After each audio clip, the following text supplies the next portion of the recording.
Welcome to Mindful Audio Library, where we explore the world of mindfulness and personal growth through the power of audio. In this video, we will be discussing the book Better Than Before by Gretchen Rubin, which offers valuable insights and strategies for building good habits and making lasting changes in your life. Whether you are looking to improve your productivity, health, or relationships, this book can provide practical tools and inspiration to help you achieve your goals. We will also be sharing some of our favorite audio resources for mindfulness and personal growth, including custom sound recording and sound effects libraries, audiobooks, and guided meditations. So sit back, relax, and join us on this journey of self-discovery and transformation. Decide not to decide. Introduction. It is a profoundly erroneous truism that we should cultivate the habit of thinking of what we are doing. The precise opposite is the case. Civilization advances by extending the number of operations we can perform without thinking about them. Alfred North Whitehead, An Introduction to Mathematics. For as long as I can remember, one of my favorite features in any book, magazine, play, or TV show has been the before and after. Whenever I read those words, I'm hooked. The thought of a transformation, any kind of transformation, thrills me. Whether the change is as important as quitting smoking, or as trivial as reorganizing a desk, I love to read about how and why someone made that change. Before and after caught my imagination, and it also provoked me curiosity. Sometimes, people can make dramatic changes, but more often, they can't. Why or why not? As a writer, my great interest is human nature, and in particular the subject of happiness. A few years ago, I noticed a pattern when people told me about a before and after change they'd made that boosted their happiness.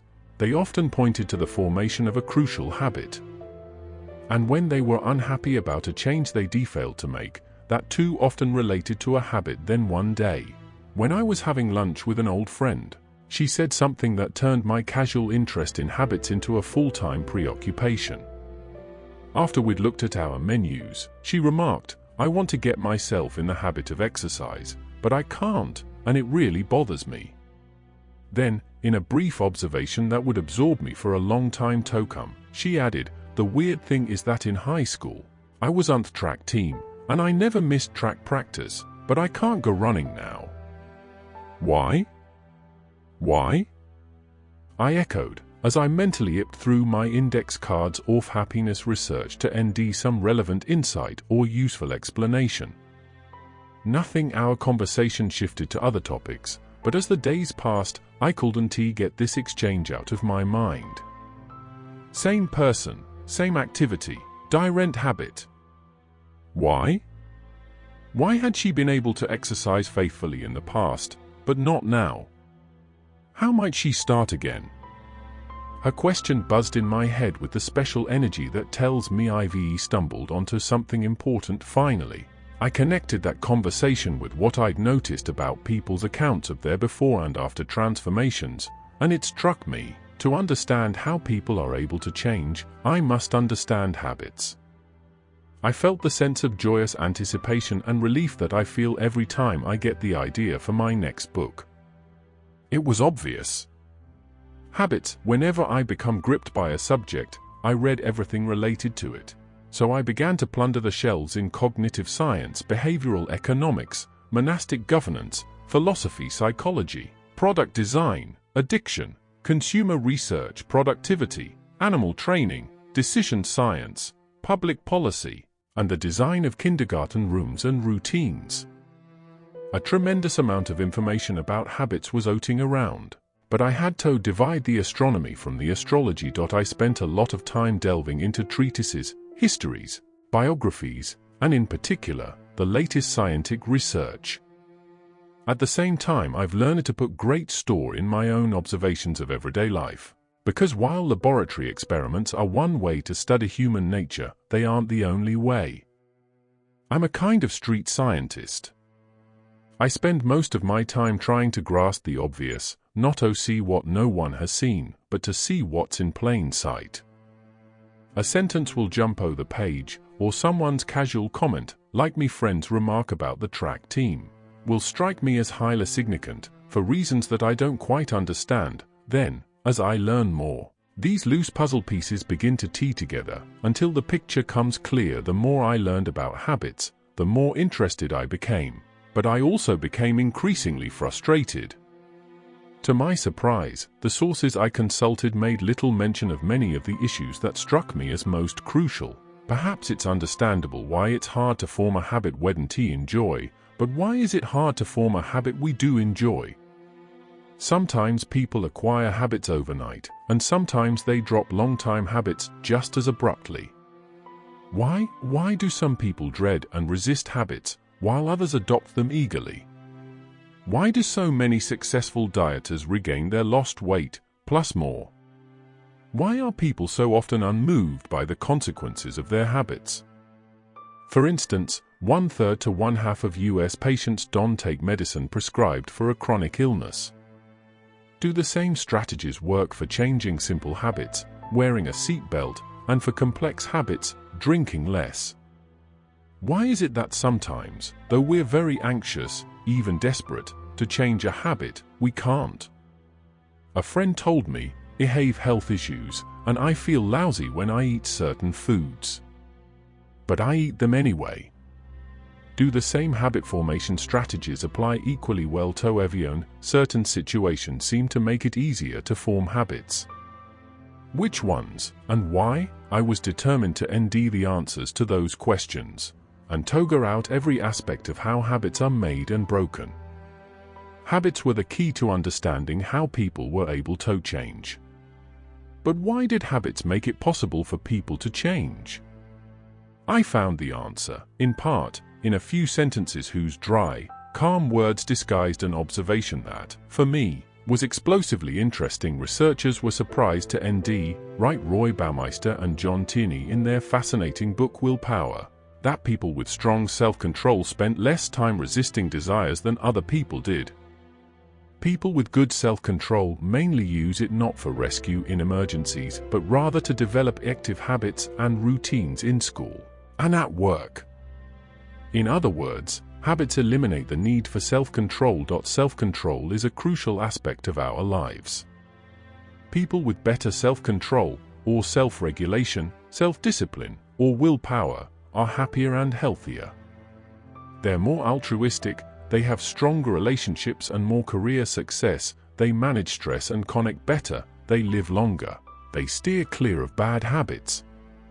Self-control allows us to keep our commitments to ourselves. Yet one study suggests that when we try to use self-control to resist temptation, we succeed only about half the time. And indeed, in a large international survey, when people were asked to identify their failings, a top choice was lack of self-control. There's some debate about the nature of self-control. Some argue that we have a limited amount of self-control strength, and as we exert it, we exhaust it. Others counter that willpower isn't limited in his way, and that we can end fresh reserves by reframing our actions. As for me, I wake up with a reasonable store of self-control, and the more I draw on it, the lower it drops. I remember sitting in a meeting and resisting a cookie plate for an hour, then grabbing 2 cookies on my way out. And that's why habits matter so much. With habits, we conserve our self-control. Because we're in the habit of putting a dirty coffee cup in the dishwasher, we don't need self-control to perform that action. We do it without thinking. Of course, it takes self-control to establish good habits. But once the habit is in place, we can effortlessly do the things we want to do. And there's one reason, in particular, that habits help to preserve our self-control. In ordinary terms, a habit is generally deemed as a behavior that's recurrent, is cued by a specific context, often happens without much awareness or conscious intent, and is acquired through frequent repetition. I became convinced, however, that the deaning aspect of habits isn't frequency or repetition, or the familiarity of the cues for a particular behavior. These factors do matter, but in the end, I concluded that the real key to habits is decision-making, or, more accurately, the lack of decision-making. A habit requires no decision from me because I've already decided. Am I going to brush my teeth when I wake up? Am I going to take this pill? I decide, then decide, mindfully, then mindlessly. I shouldn't worry about making healthy choices. I should make one healthy choice, and then stop choosing. This freedom from decision-making is crucial because when I have to decide, which often involves resisting temptation or postponing gratification, I tax my self-control. I'd asked myself, why do habits make it possible for people to change? And now I knew the answer. Habits make change possible by freeing us from decision-making and from using self-control. One day, after checking the time difference to make sure that it wasn't too early in Los Angeles, I called my sister Elizabeth to talk to her about my research. She's years younger than I am, but I call her my sister the sage, because she always has tremendous insight into whatever I'm pondering at the moment. After we talked about my nephew Jack's most recent antics and the latest news about the TV show that Elizabeth writes for, I told her how preoccupied I'd become with the subject of habits. I think I've figured out why habits are so important. I told her. As I explained my conclusions, I could picture her sitting at her crowded desk, dressed in her unvarying out of running shoes, jeans, and hoodie. With habits, we don't make decisions, we don't use self-control, we just do the thing we want ourselves to do, or we don't want to do. Does that sound right to you? That sounds about right, said Elizabeth agreeably. She's used to hearing me talk about my obsessions, but here's another question. How do people compare to each other? Some people love habits, and some people hate them. For some people, habits come fairly easily, other people struggle much more. Why? You should start by going that out about yourself. You love habits more than anyone I know. When I hung up the phone, I realized that as usual, Elizabeth had supplied me with a key insight. I hadn't quite understood this truth about myself before she pointed it out. I'm a wholehearted habits embracer. I love to cultivate habits, and the more I learn about them, the more I've come to recognize their many benefits. When possible, the brain makes a behavior into a habit, which saves effort and therefore gives us more capacity to deal with complex, novel, or urgent matters. Habits mean we don't strain ourselves to make decisions, weigh choices, dole out rewards, or prod ourselves to begin. Life becomes simpler, and many daily hassles vanish. Because I don't have to think about the multi-step process of putting in my contact lenses, I can think about the logistical problems posed by the radiator leak in my home. Also, when we're worried or overtaxed, a habit comforts us. Research suggests that people feel more in control and less anxious when engaged in habit behavior.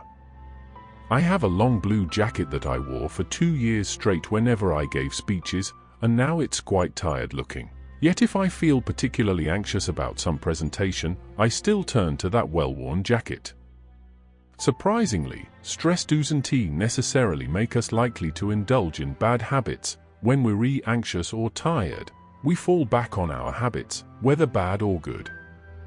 In one study, students in the habit of eating a healthy breakfast were more likely to eat healthfully during exams, while students in the habit of eating an unhealthy breakfast were more likely to eat unhealthfully. For this reason, it's all the more important to try to shape habits mindfully, so that when we fall back on them at times of stress, we're following activities that make our situation better, not worse. But habits, even good habits, have drawbacks as well as benefits. Habits speed time, because when every day is the same, experience shortens and blurs. By contrast, time slows down when habits are interrupted, when the brain must process new information. That SWHY the RST month at a new job seems to last longer than the Fth year at that job. And, as it speeds time, habit also deadens. An early morning cup of coffee was delightful the RST few times, until it gradually became part of the background of my day. Now I don't really taste it, but I'm frantic if I don't get it. Habit makes it dangerously easy to become numb to our own existence for good and bad. Habits are the invisible architecture of daily life. Research suggests that about 40% of our behavior is repeated almost daily, and mostly in the same context. I bet my own percentage is higher. I wake up at the same time every day. I give me husband, Jamie, a good morning kiss at the same time. I wear the same out of running shoes, yoga pants, and white t-shirt. You work at my laptop in the same places every day. I walk the same routes around my New York City neighborhood. I work on my email at the same time. I put my daughters, 13-year-old Eliza and 7-year-old Eleanor, to bed in the same unchanging sequence. When I ask myself, why is my life the way it is today? I see that it has been shaped, to a great degree, by my habits. As architect Christopher Alexander described it, if I consider my life honestly, I see that it is governed by ascertain very small number of patterns of events which I take part in over and over again. Being in bed, having a shower, having breakfast in the kitchen, sitting in my study writing, walking in the garden, cooking and eating our common lunch at my house with my friends, going to the movies, taking my family to eat at our restaurant, having a drink at a friend's house, driving on the freeway, going to bed again. There are a few more. There are surprisingly few of these patterns of events in any one person's way of life, perhaps no more than a dozen. Look at your own life and you will end the same. It is shocking, he asked, to see that there are so few patterns of events open to me, not that I want more of them. But when I see how very few of them there are, I begin to understand what a huge impact these few patterns have on my life, on my capacity to live. If these few patterns are good for me, I can live well. If they are bad for me, I can't. In the area of health alone, our unthinking actions may have a profound effect. Poor diet, inactivity, smoking, and drinking are among the leading causes of illness and death in the United States, and these are health habits within our control. In many ways, our habits are our destiny, and changing our habits allows us to alter that destiny. Generally, I've observed, we seek changes that fall into the essential 7. People, including me, most want to foster the habits that will allow them to 1. Eat and drink more healthfully, give up sugar, eat more vegetables, drink less alcohol. 2. Exercise regularly. 3. Save, spend, and earn wisely, save regularly, pay down debt, donate to worthy causes, stick to a budget. 4. Rest, relax, and enjoy, stop watching TV in bed, turn off a cell phone, spend time in nature, cultivate silence, get enough sleep, spend less time in the car. 5. Accomplish more, stop procrastinating, practice an instrument, work without interruption, learn a language, maintain a blog. 6. Simplify, clear, clean, and organize, make the bed, regularly, put keys away in the same place, recycle. 7. Engage more deeply in relationships, with other people, with God, with the world, call friends, volunteer, have more sex, spend more time with family, attend religious services. The same habit can satisfy direct needs. A morning walk in the park might be a form of exercise. 2. A way to rest and enjoy. 4. Or, in the company of a friend, a way to engage more deeply in our relationship. 7. And people value direct habits. For one person, organized lives are a crucial tool for creativity, another ends inspiration in unexpected juxtapositions. The essential 7 react the fact that we often feel both tired and wired. We feel exhausted, but also feel jacked up on adrenaline, caffeine, and sugar. We feel frantically busy, but also feel that we're not spending enough time on the things that really matter. I wasn't going to bed on time, but I wasn't staying up late talking to friends either. I was watching a midnight episode of the Oath that I know by heart. I wasn't typing up my work notes or reading a novel, but mindlessly scrolling through the addictive people you may know section on LinkedIn. Slowly, as my research proceeded, my ideas about habits began to take a more coherent shape. Habits make change possible, ID concluded, by freeing us from decision-making and from using self-control. That notion led to another key issue. If habits make it possible for us to change, how exactly, then, do we shape our habits? That enormous question became my subject. First, I settled on some basic definitions and questions. In Mr. D, I would embrace a generous conception of the term habit, to re-act how people use the term in everyday life. I'm in the habit of going to the gym, or I want to improve my eating habits. A routine is a string of habits, and a ritual is a habit charged with transcendent meaning.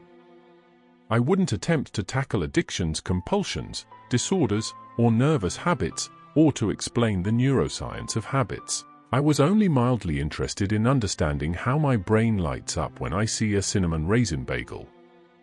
And while some might argue that it's unhelpful to label habits as good or bad, I decided to use the colloquial term, good habit for any habit I want to cultivate, and bad habit for one I want to squelch.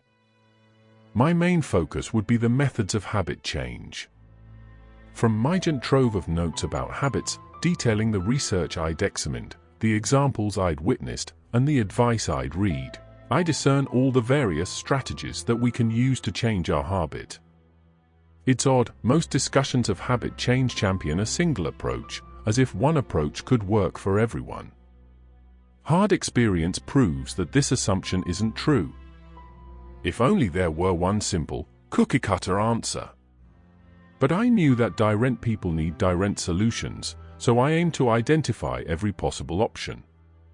Because self-knowledge is indispensable to successful habit formation, the RST section of the book, Self-Knowledge, would explore the two strategies that help us to understand ourselves, 4 tendencies and distinctions.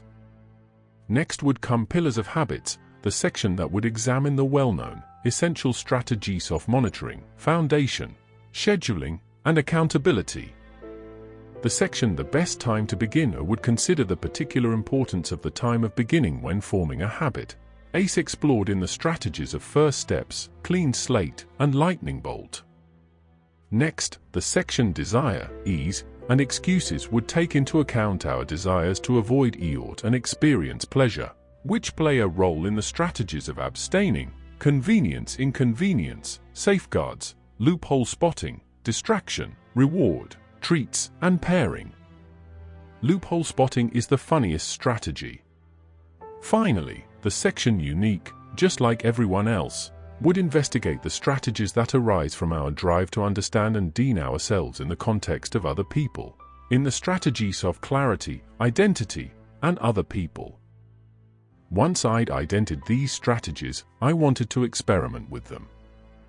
The twin riddles of how to change ourselves and how to change our habits have vexed mankind throughout the ages. If I was going to try to gore out the answers, I'd have to fortify my analysis with my own experience as guinea pig.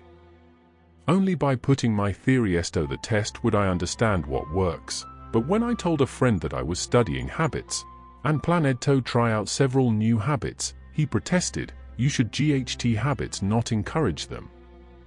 "Are you kidding?" "I love my habits," I said.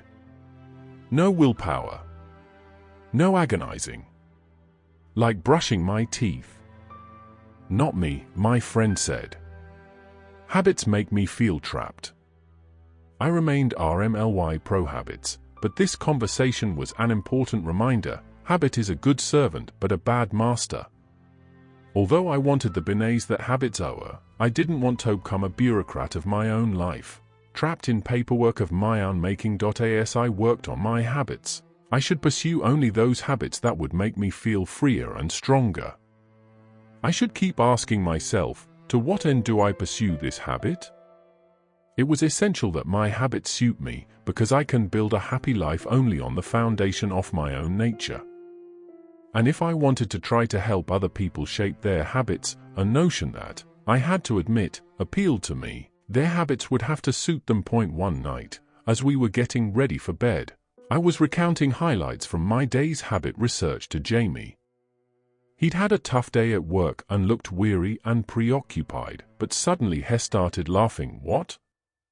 I asked. "With your books about happiness, You were trying to answer the question, how do I become happier? And this habits book is no, seriously, how do I become happier? You're right, I replied. It was really true. So many people tell me, I know what would make me happier, but I can't make myself do what it takes. Habits are the solution. When we change our habits, we change our lives. We can use decision-making to choose the habits we want to form. We can use willpower to get the habit started. Then, and this is the best part, we can allow the extraordinary power of habit to take over. We take our hands off the wheel of decision, our foot off the gas of willpower, and rely on the cruise control of habits. That's the promise of habit for a happy life. It's important to cultivate an atmosphere of growth, the sense that we're learning new things, getting stronger, forging new relationships, making things better, helping other people. Habits have a tremendous role to play in creating an atmosphere of growth, because they help us make consistent, reliable progress. Perfection may be an impossible goal, but habits help us to do better. Making headway toward a good habit, doing better than before, saves us from facing the end of another year with the mournful wish, once again, that we'd done things differently. Habit is notorious, and rightly so, for its ability to control our actions, even against our will. By mindfully choosing our habits, we harness the power of mindlessness as a sweeping force for serenity, energy, and growth. Better than before. It's what we all want. Self-knowledge. To shape our habits successfully, we must know ourselves. We can presume that if a habit formation strategy works for one person, it will work just as well for anyone else, because people are very different from each other. This section covers 2 strategies that allow us to identify important aspects of our habit nature, the 4 tendencies and distinctions. These observational strategies don't require that we change what we're doing, only that we learn to see ourselves accurately. The fateful tendencies we bring into the world. The 4 tendencies. It is only when you meet someone of a different culture from yourself that you begin to realize what your own beliefs really are.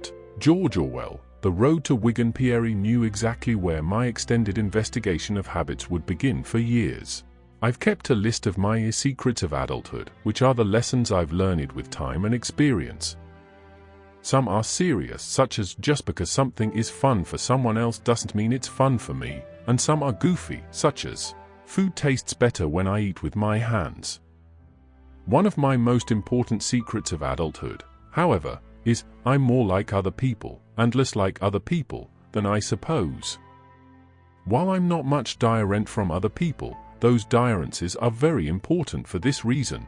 The same habit strategies don't work for everyone. If we know ourselves, we are able to manage ourselves better. And if we're trying to work with others, it helps to understand them. So I would start with self-knowledge, by identifying how my nature affects my habits. Figuring that out, however, isn't easy. As novelist John Updike observed, surprisingly few clues are ever owed us as to what kind of people we are. In my research, I'd looked for a good framework to explain differences in how people respond to habits, but to my surprise, none existed.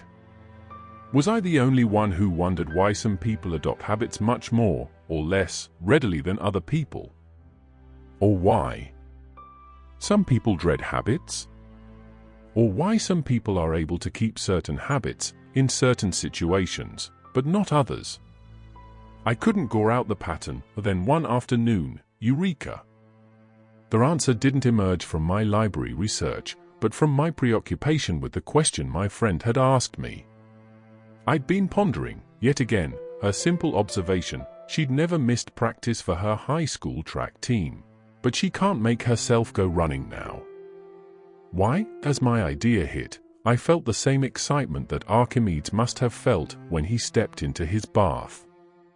Suddenly I grasped it. First and most important habits question is, how does a person respond to an expectation? When we try to form a new habit, we set an expectation for ourselves. Therefore, it's crucial to understand how to respond to expectations. We face two kinds of expectations: outer expectations, meet work deadlines, observe track regulations, and inner expectations, stop napping, keep a New Year's resolution. From my observation, just about everyone falls into one of four distinct groups. Upholders respond readily to both outer expectations and inner expectations. Questioners question all expectations, and will meet an expectation only if they believe it's justed. Obligers respond readily to outer expectations, but struggle to meet inner expectations, my friend on the track team. Rebels resist all expectations, outer and inner alike. As I struggle to end a name for this framework, one of my favorite passages, from Sigmund Freud's The Theme of the Three Caskets, opened into my head. Freud explains that the names of the three goddesses of fate mean the accidental within the decrees of destiny, the inevitable, and the fateful tendencies each one of us brings into the world. The fateful tendencies each one of us brings into the world. I decided to name my framework the 4 tendencies. The 4 fateful tendencies, though accurate, sounded a little melodramatic. As I developed the framework of the 4 tendencies, I truly felt as though I were discovering the periodic table of the elements of character. I wasn't making up a system, I was uncovering a law of nature. Or perhaps I'd created a habit sorting hat. Our tendency colors the way we see the world and therefore has enormous consequences for our habits. Of course, these are tendencies, but I've found, to a degree that surprises me, that most people do fall squarely into one camp. And once I identified the tendencies, I got a kick from hearing the people within a given tendency make the same kinds of comments. Over and over. Questioners, for example, often remark on how much they hate toe 8 in line. Upholders respond readily to outer expectations and inner expectations. They wake up and think, what's on the schedule and the to-do list for today? They want to know what's expected of them, and to meet those expectations. They avoid making mistakes or letting people down, including themselves. Others can rely on upholders, and upholders can rely on themselves. They're self-directed and have little trouble meeting commitments, keeping resolutions, or meeting deadlines. They often issue early. They want to understand the rules, and often they search for the rules beyond the rules. As in the case of art or ethics. One friend with an upholder wife told me, if something is on the schedule, my wife is going to do it. When we were in Thailand, we'd planned to visit a certain temple, and we went, even though she got food poisoning the night before and was throwing up on our way there. Because upholders feel a real obligation to meet their expectations for themselves, they have a strong instinct for self-preservation, and this helps protect them from their tendency to meet others' expectations. I need a lot of time for myself, an upholder friend told me, to exercise, to kick around new ideas for work, to listen to music. If people ask me to do things that interfere, it's easy for me to tell them no. However, upholders may struggle in situations where expectations aren't clear or the rules aren't established. They may feel compelled to meet expectations, even ones that seem pointless. They may feel uneasy when they know they're breaking the rules, even unnecessary rules, unless they work out a powerful justification to do so. This is my tendency. I'm an upholder. My upholder tendency sometimes makes me overly concerned with following the rules. Years ago, when I pulled out my laptop to work in a coffee shop, the barista told me, "You can't use a laptop in here."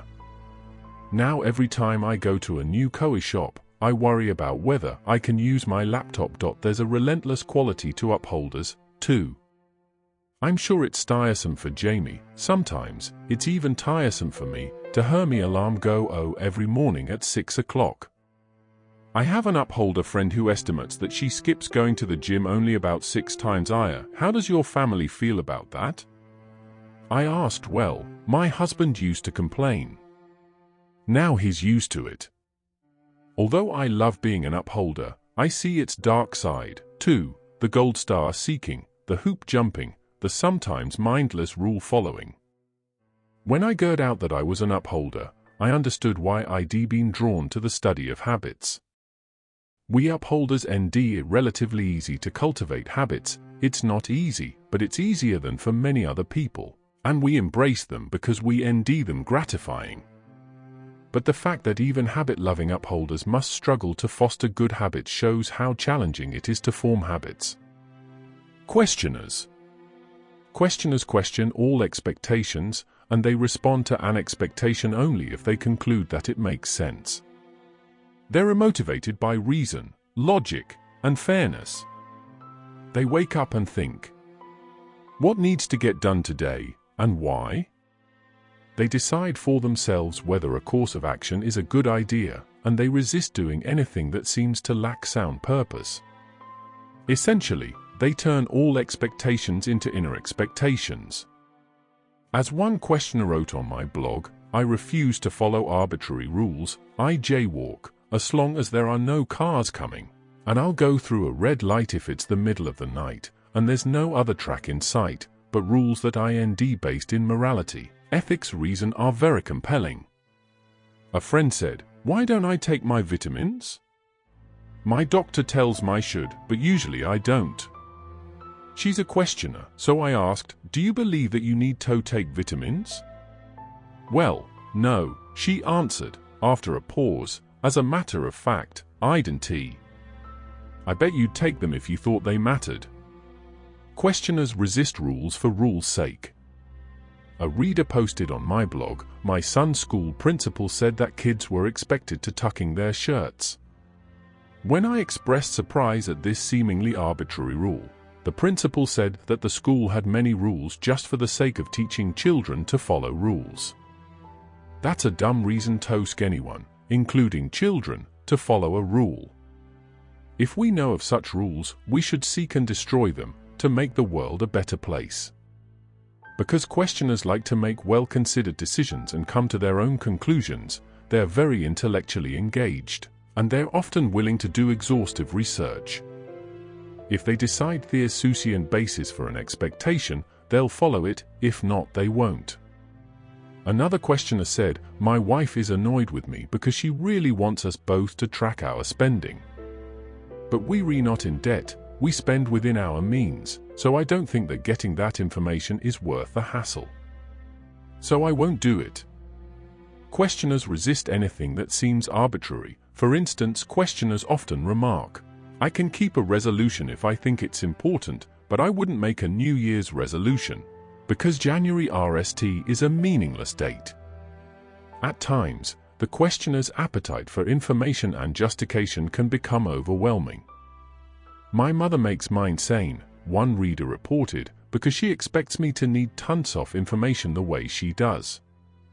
She constantly asks questions that I wouldn't ask, and generally don't think I need to know their answers to.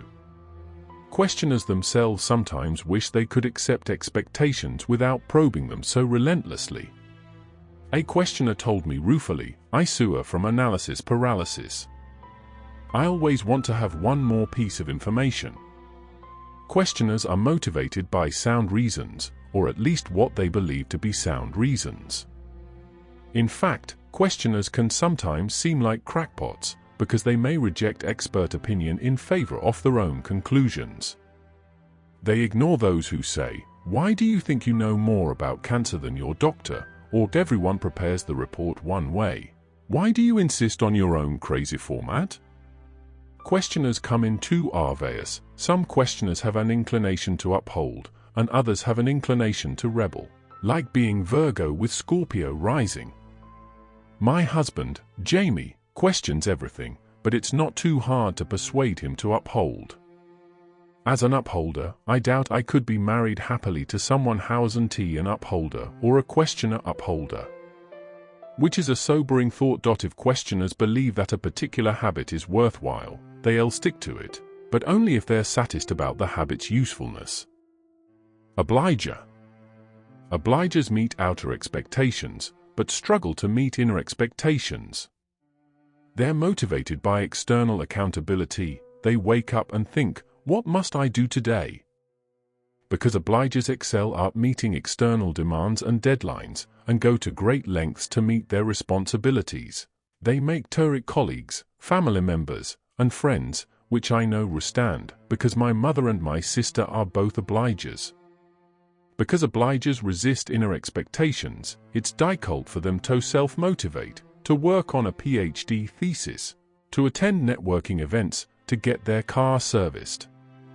Obligers depend on external accountability, with consequences such as deadlines, late fees, or fear of letting other people down. One obliger wrote on my blog, "I don't feel a sense of accountability to my calendar, just told people associated with the appointments. If the entry is just go for a jogger, I'm not likely to do it." Another obliger summarized, "Promises made to yourself can be broken. It's the promises made to us that should never be broken." Obligers need external accountability even for activities that they want to do. An obliger told me, "I never made time to read, so I joined a book group where you really expected to read the book." Behavior that obligers sometimes attribute to self-sacrifice. Why do I always make time for other people's priorities at the expense of my own priorities? Is often better explained as need for accountability. Obligers need ingenious ways to create external accountability. Point 1 Obliger explained, "I wanted to go to basketball games, but I never went. I bought season tickets with my brother, and now I go because he's annoyed if I don't show." Another said, "If I want to clean out my closet this weekend, I call a charity now to come and pick up my donations on Monday." Another obliger said, "With regret, I signed up for a photography course because I knew I needed assignments and deadlines.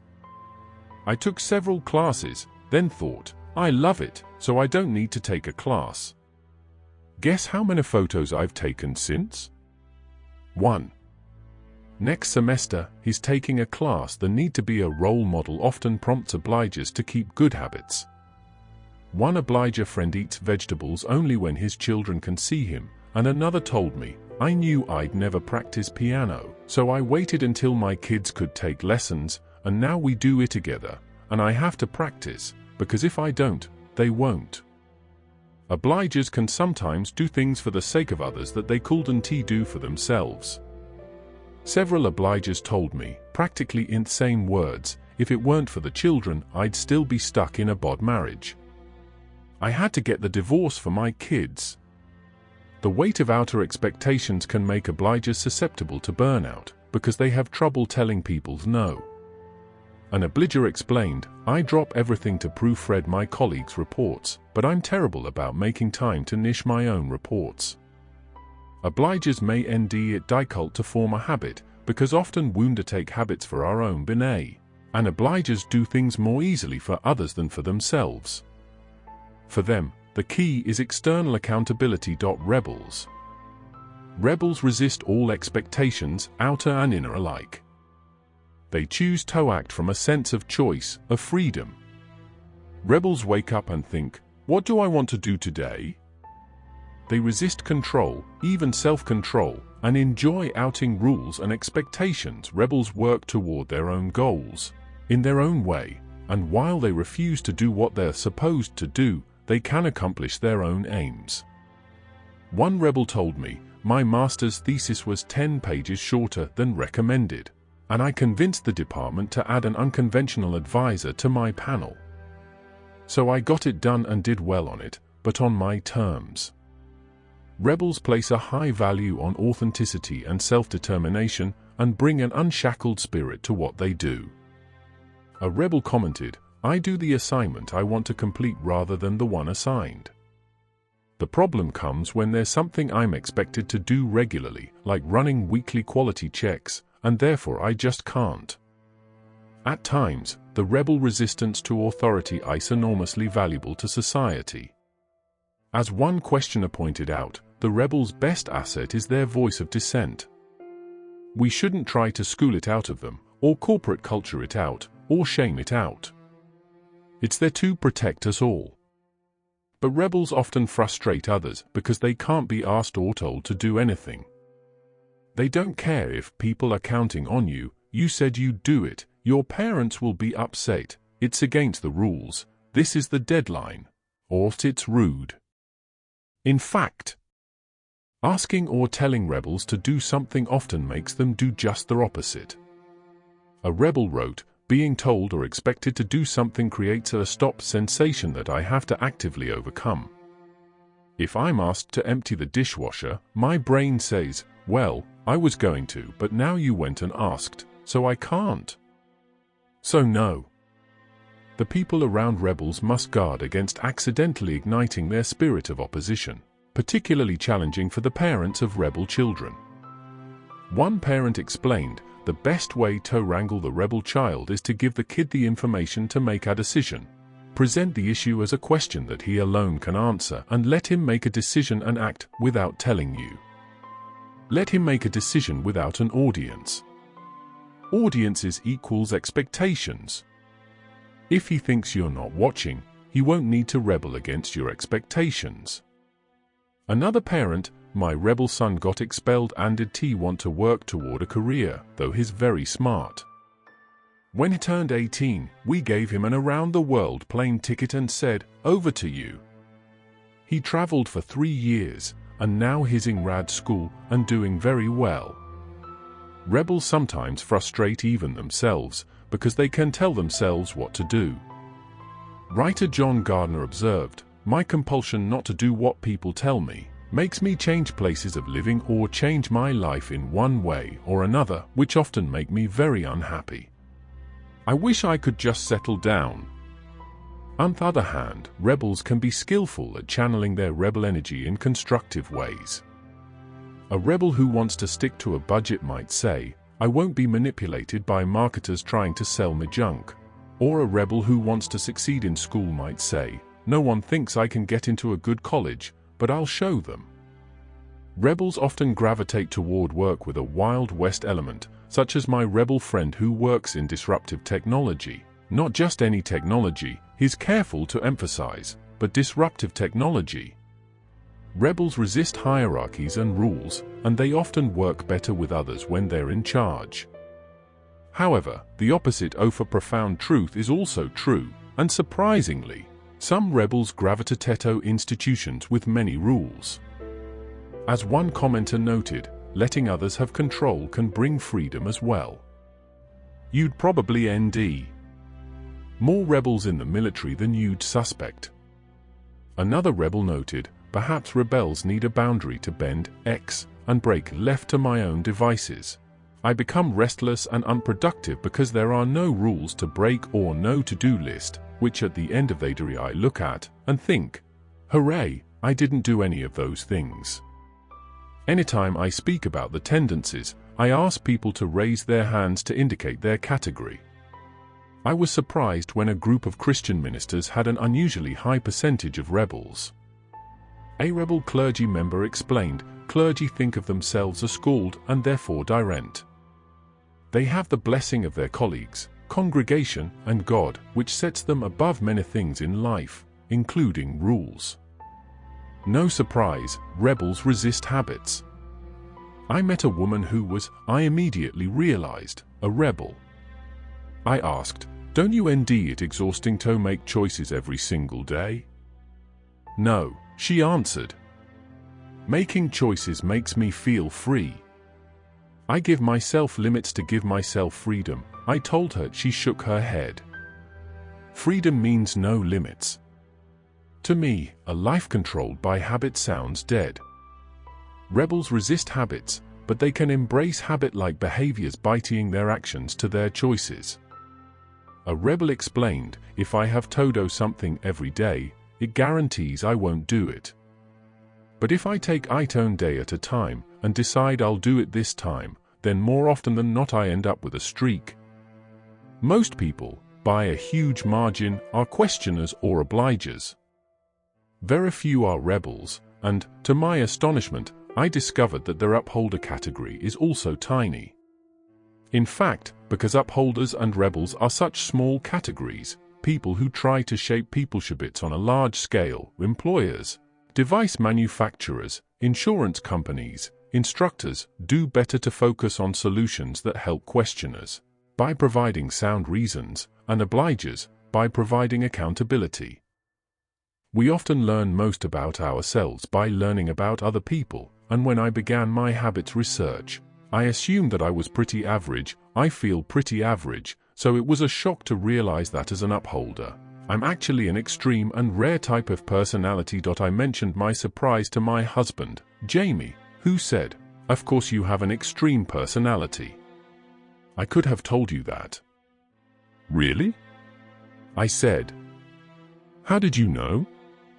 "I've been married to you for 18 years. Novelist Jean Rhys observed, "One is born either to go with or to go against." From what I've observed, our tendencies are hardwired, and while they can be offset to some degree, they can't be changed. While it's often difficult to identify a child's tendency, it still can't gore out the tendencies of my two daughters. By adulthood, most people fall into a tendency that shapes their perception and behavior in a fundamental way, yet whatever our tendency, with greater experience and wisdom, we can learn to counterbalance its negative aspects. As an upholder, for instance, I've learned to resist my inclination to meet an expectation unthinkingly, and to ask, why am I meeting this expectation anyway? Being married to a questioner has helped me to learn to question more myself, or I rely on Jamie to question for me. One night we're at the theater, and at intermission I told him, "So far, I really do not like this play." Jamie replied, "I don't, either. Let's go home." I thought, what, can we just go? And we did. My RST instinct is to do what's expected of me, but when Jamie scoffs, "Nah, you don't have to do that," it's easier for me to decide, that's right, I don't have to do that. For his part, I think Jamie has become more of an upholder over the years, at least at home. Although he's inclined to meet my requests with questions, "Why do I have to do that? What's the point? Can't I do that later?" He's learned that I always have area sun for a request, and it bugs me to have to spell it out. He's improved, somewhat, at accepting my expectations without prolonged debate. Knowing our tendency can help us frame habits in a compelling way. I exercise regularly because it's on my to-do list. A questioner rattles over health benefits of exercise. An obliger takes a weekly bike ride with a partner. And when my rebel friend Leslie Fandrich wrote about how she started running, she emphasized rebel values of freedom and desire. Running seems like the most efficient and independent way to get myself back into shape. I can go when it suits my schedule without having to pay for a gym membership. I also love getting outside for some fresh air, and it's a great way to listen to new music. The four tendencies can provide valuable guidance to anyone trying to help others change. A boss trying to help employees to be more productive, or a healthcare provider trying to prod people to take their medication, or a consultant, coach, trainer, or therapist trying to help people achieve their aims. If we're trying to persuade people to adopt a habit, we have more success if we consider their tendency. For example, a questioner may present an obliger with sound reasons for taking an action, but those logical arguments don't matter nearly as much to an obliger as external accountability. An upholder can lecture a questioner on obligation and make a questioner less likely to meet an expectation, because questioners question all obligations. A friend told me her strategy when her rebel father's doctor prescribed a medication. The doctor went on about how important it was to take the medicine. "I know better than to tell my father what to do," so afterward, when he said, "What do you think, should I take it?" I said, "Oh, I wouldn't worry about it." He said, "What, you want me to die?" and he takes it. For the most part, although they may regret the downsides, upholders, questioners, and rebels tend to embrace their category. I love being an upholder, even though I recognize its pitfalls. My upholderness allowed me to take the steps that led to a clerkship with Supreme Court Justice Sandra Day O'Connor, and when I decided to become a writer, it enabled me to make an enormous career switch. Of course, My upholderness also meant that I spent a lot of time worrying about things like whether a comma should be italicized in a footnote reference to a law journal. For real. Questioners sometimes feel exhausted by their questioning, but they don't think everyone should be questioners, because that approach is most rational. Rebels sometimes say they wish they could follow the rules, but they wouldn't want to stop being rebels. Obligers, however, often dislike their tendency. They're vexed by the fact that they can meet others' expectations, but not their expectations for themselves. With the other three tendencies, much of the frustration they create falls on others. Other people may get annoyed by stickler upholders, or interrogator questioners, or maverick rebels, but it's people-pleaser, obligers themselves who bear the brunt of the downsides of that tendency. Obligers, in fact, may reach a point of obliger rebellion, a striking pattern in which they abruptly refuse to meet an expectation. A Sohn obliger explained, "Sometimes I snap, because I get tired of people making assumptions that I'll always do things as expected. It's sort of a rebellious way of asserting myself." Another added, "You work very hard to keep my commitments to other people, but I'll be darned if I can keep a promise to myself. Though every once in a while I will absolutely refuse to please." They may rebel in symbolic ways, with their hair, clothes, car, and the like. This contrarian streak among obligers explains another pattern I've noticed. Almost always, if a rebel is in a long-term relationship, that rebel is paired with an obliger. Unlike upholders and questioners, who are distressed by the rebel's expectation-rejecting behavior, the obliger enjoys the rebel's refusal to truckle toward expectations. One rebel explained the dynamics of this combination. "My husband is a big part of how I'm able to look like I function well in the normal adult world. He mails the rent check, which is nice because I always resent it being due on the same day every month. He deals with trash day and moving the car for snowplows, and he makes sure the pescally regular bills are paid on time. I really hate punctuality. While when we talk through big decisions, I'm usually the now word." But whatever our tendency, we all share a desire for autonomy. If a feeling of being controlled by others becomes too strong, it can trigger the phenomenon of reactance, a resistance to something that's experienced as a threat to our freedom or our ability to choose. If we're ordered to do something, we may resist it, even if it's something that we might otherwise want to do. I've watched this happen with my daughter Eliza. If I say, "Why don't you finish your homework? Get it out of the way," she says, "I need a break, I've got to stop." If I say, "You've been working so hard, why don't you take a break?" she says, "I want to nish."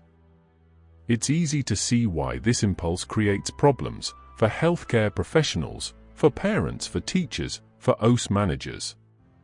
The more we push, the more a person may resist. After I gave a talk about the 4 tendencies, a man asked me, "Which tendency makes people the happiest?" I was startled because that obvious question had never crossed my mind. Also, he continued with an equally obvious follow-up question, "Which tendency is the most successful?" I didn't have a good response, because I'd been so focused on understanding the tendencies that I'd never considered them in comparison to each other. After much reaction, however, I realized that the answer, as it usually is, which I sometimes find annoying, is it depends. It depends on how a particular person deals with the upside and downside of a tendency. The happiest and most successful people are those who have figured out ways to exploit their tendency to their benefit and, just as important, found ways to counterbalance its limitations. In an interview in the Paris Review, novelist and rebel John Gardner made an observation that I've never forgotten: every time you break the law you pay, and every time you obey the law you pay. Every action, every habit, has its consequences. Upholders, questioners, obligers, and rebels all must grapple with the consequences of ting in that tendency. I get up at 6 o'clock every morning, and I pay for that. I get more work done. But I also have to go to sleep early. We all must pay, but we can choose that for which we pay. Different solutions for different people. Distinctions, of course, Like all oversimple classifications of this type, the dichotomy becomes, if pressed, artificial, scholastic and ultimately absurd. But it's like all distinctions which embody any degree of truth, it owes a point of view from which to look and compare. A starting point for genuine investigation. Isaiah Berlin.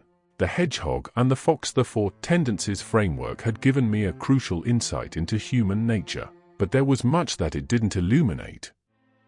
I couldn't yet turn to the more concrete, action-oriented strategies that I was eager to investigate because I hadn't yet exhausted the possibilities of self-knowledge. As one of the exercises for the Happiness Project I undertook a few years ago, I'd identified my 12 personal commandments, which are the overarching principles by which I want to live my life. Myrst commandment is to be Gretchen, yet it's very hard to know myself.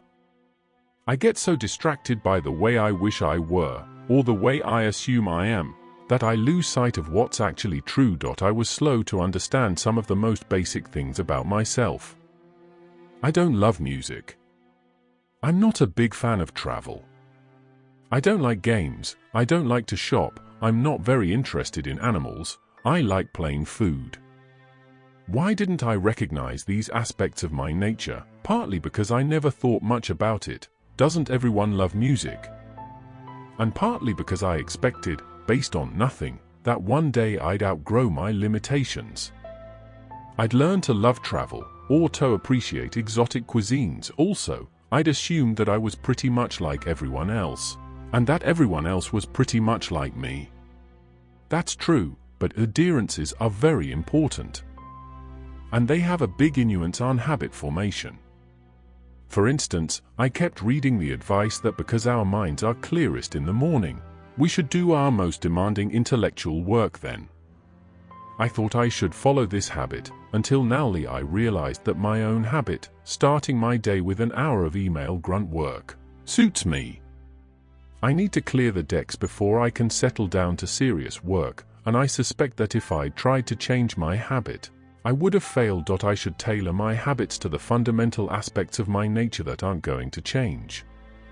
It was no use saying I'll write more every day if I team up with another writer, and we race to see who can finish writing a book faster, because I don't like competition. To avoid wasting my precious habit formation energy on dead ends, I need to shape my habits to suit me. For this reason, I developed a list of questions to highlight aspects of my nature that are relevant to habit formation. They say the world is made up of two types of people, those who divide the world into two types of people, and those who don't. I'm clearly in the former category. Am I a lark or an owl?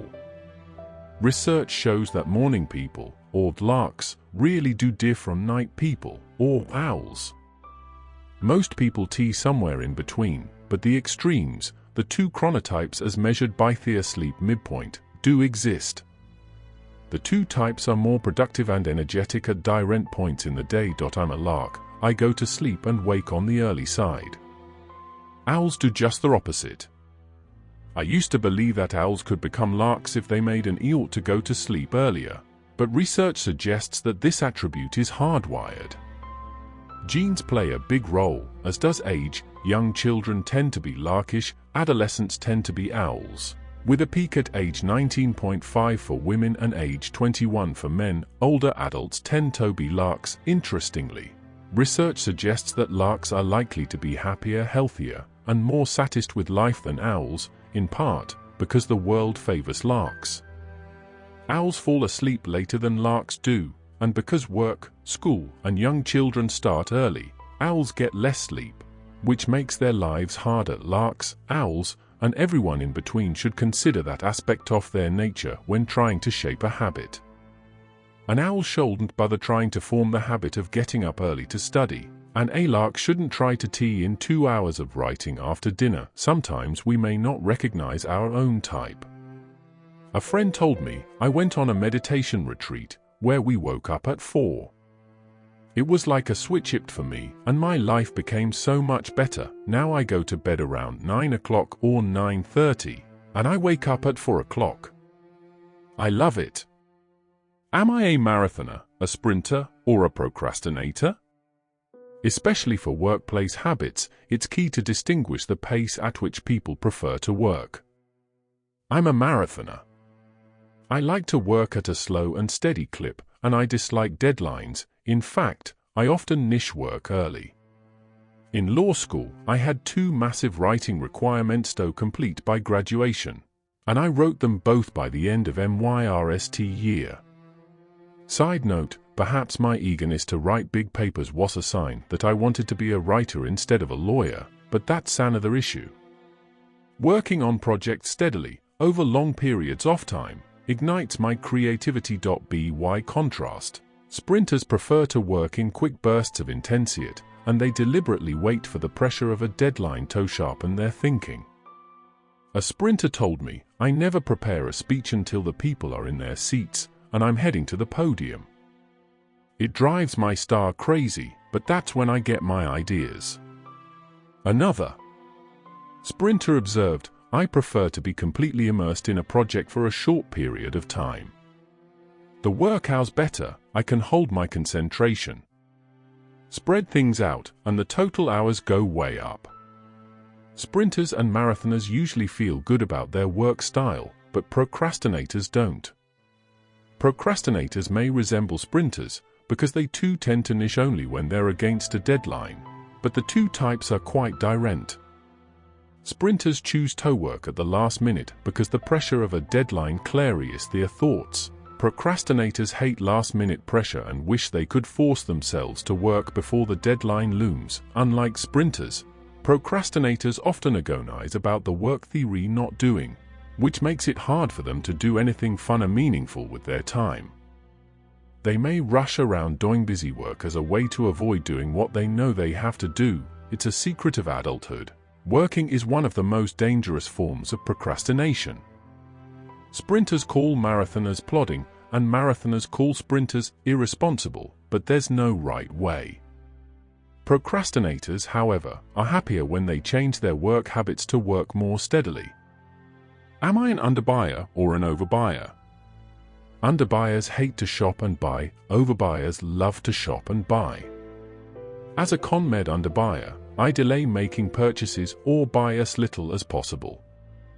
I scramble to buy items like a winter coat or a bathing suit after the point when I need them. I'm suspicious of buying things with very specific uses: suit bags, hand cream, hair conditioner, rain boots, Kleenex. I often consider buying an item and decide, I'll get it some other time, or maybe I don't really need it. Because we underbuyers dislike buying, we often resist buying equipment or services that would help us keep our good habits. Overbuyers, by contrast, ND excuses to buy. They accumulate large quantities of supplies or kitchen gadgets or travel paraphernalia with the thought this will probably come in handy someday. When trying to shape a habit, overbuyers tend to load upon equipment or services that they imagine will help them keep their good habits. The underbuyer thinks, I don't need to buy running shoes. These old tennis shoes will be any. The overbuyer thinks, I need running shoes, and a spare pair, and a reactor vest, and a pedometer, and a book about avoiding injury. Knowing our inclination to unders or overbuy can help us identify opportunities to buy, or not buy, to foster our healthy habits. Underbuyers should remember that spending money to support a good habit is worthwhile. Overbuyers hold remember that mere acquisition isn't enough to establish a good habit. Am I a simplicity lover or an abundance lover? As an ardent fan of children's literature, I've started 3 children's literature reading groups. Yes, 3. When I started the RST group, I truly believed that I was the only adult in New York City who loved children's and YA literature. At one of our meetings, a friend remarked, I always want to feel empty, and another responded, I always want to feel full. This was one of the most interesting brief exchanges I'd ever heard. I didn't understand exactly what these 2 people meant, but it got me thinking about those who love simplicity, and those who love abundance. Simplicity lovers are attracted by the idea of less, of emptiness, bare surfaces, and shelves. Few choices, a roomy closet. I'm in this camp. I get more pleasure out of shedding things than from acquiring things. I easily feel overwhelmed when there's too much noise, too much stew, or too much happening at once. Abundance lovers are attracted by the idea of more, au fauvre, of addition, of ampleness, of a full pantry. They always want to have more than enough. They like a bit of bustle, and they enjoy collecting things and having a wide array of choices. Simplicity lovers and abundance lovers thrive in direct environments. For instance, a simplicity lover is likely to work better in an house that's quiet, with minimal decoration. The abundance lover in an house that's lively and crammed with visual details. I visited a tech company that had just held a Decorate Your Team's Cubicle Pod contest, and stew was everywhere, even hanging from the ceiling. I'm sure the contest was fun, but I thought to myself, I could never work here. When changing habits, a simplicity lover may be attracted to elimination and simplification, to saving money by cutting cable TV or quitting online shopping. An abundance lover may be attracted to addition and variety, to making money by starting a freelance career or learning how to invest. Am I a finisher or an opener? Some people love finishing, and some people love opening, both literally and figuratively. Finishers love the feeling of bringing a project to completion, and they're determined to use the last drop in the shampoo bottle. Openers thrill to the excitement of launching a new project, and ND pleasure in opening a fresh tube of toothpaste. I'm a finisher. Jamie is an opener. The other day, I looked inside a kitchen cabinet and saw 4 bags of granola, all open. When I pointed this out to Jamie and demanded that he not open another bag until those were finished, he just laughed. And for the next few weeks, he amused himself by pretending to open more bags in front of me. As a finisher, I get a sense of accomplishment when I use the last egg in a carton, and I feel a weird satisfaction when something breaks or wears out. I wondered why I like to see the stung peek out of our sofa, or the hole in an old pair of socks, until I realized that it's my finisher nature, delighting in the niche. By contrast, an opener law professor told me, I'm constantly starting new articles or writing proposals for new courses. I have a stack of drafts that I've never bothered to polish into niched pieces, plus I always have several open jars of mustard in the fridge. If we know whether we're a finisher or an opener, we can shape our habits to suit that preference. For instance, when I was trying to form the habit of blogging regularly, I created one blog where I post 6 days a week. When I've posted for the day, I'm niched. An opener acquaintance has bought more than 300 URLs, maintains 12 sites, and is always considering launching a new site. That suits his desire for opening. I like my strength training gym. I lift weights for 20 minutes, then I'm niched. There's not one more thing I can do. Openers might prefer a gym that allows them to rotate through many types of exercise, because finishers focus on their ability to complete. They may be overly cautious about trying to form new habits. Openers may be overly optimistic about their ability to take on additional habits. Am I a familiarity lover or a novelty lover? Some people love familiarity, some love novelty. I'm definitely in familiarity camp. I love to reread my favorite books and to watch movies over and over. I eat the same foods, more or less every day. I like returning to places I've visited before. Other people thrive on doing new things. For familiarity lovers, a habit becomes easier as it becomes familiar. When I felt intimidated by the library when I started law school, I made myself walk through it a few times each day until I felt comfortable enough to work there. When I started blogging, my unfamiliarity with the mechanics of posting made me dread it. But I forced myself to post every day so that the foreign became familiar and the default became automatic. Novelty lovers may embrace habits more readily when they seamless, habit-like. A guy told me, I feel stale when I go to work every day and see the same faces all the time. So once a week I work in a direct satellite house to shake things up. In fact, novelty lovers may do better with a series of short-term activities 30-day challenges, for instances, instead of trying to create an enduring, automatic habit. One reader commented, "I love planning routines and planning to create habits as if it's going to work, but the follow-through is rarely there, almost as if I have some inner repulsion to doing the same things in the same way.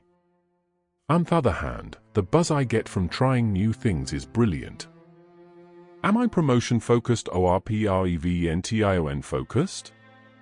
In their thought-provoking book Focus, researchers Tori Higgins and Heidi Grant Halverson argue that people lean toward being promotion-focused or prevention-focused in their aims. Promotion-focused people concentrate on achievement and advancement, on making gains, on getting more love, praise, pleasure.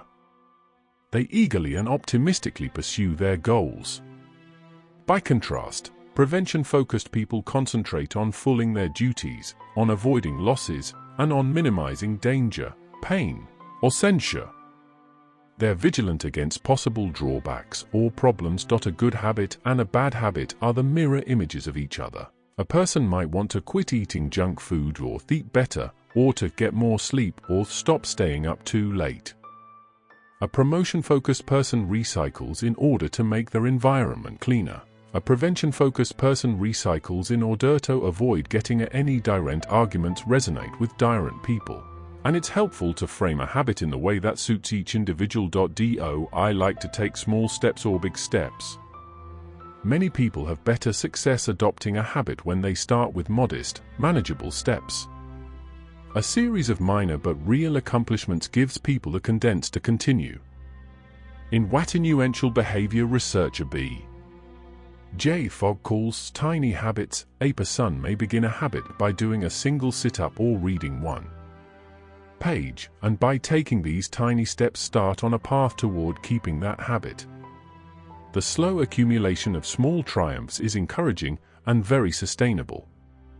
Keeping changes modest can make it easier to stick to a new habit, and to avoid the burnout that can hit when we try to make big changes all at once. Also, by taking little steps, we gradually become accustomed to including a new habit in the pattern of our days. The habit of the habit is even more valuable than the habit itself. For instance, the habit of tracking expenses each day is more valuable than any one particular calculation. Keeping a habit, in the smallest way, protects and strengthens it. I write every day, even just a sentence, to keep my habit of daily writing strong. In high school, when I was trying to acquire the habit of running, I ran down the block until I'd passed 3 houses, then I turned back. After a few runs like that, I ran past 4 houses. Over time, I worked up to a few miles.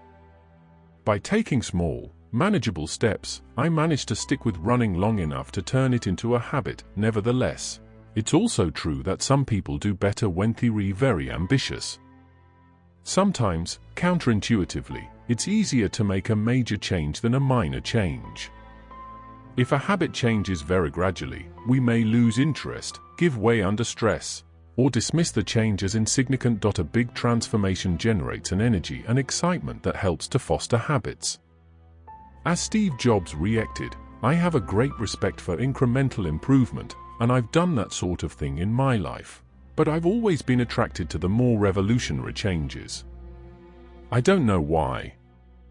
Along the same lines, my college roommate's motto was "do everything all at once." A reader quoted a phrase from James Collins and Jerry Porras' book Built to Last, BHAG, Big Hairy Audacious Goals, All the Way.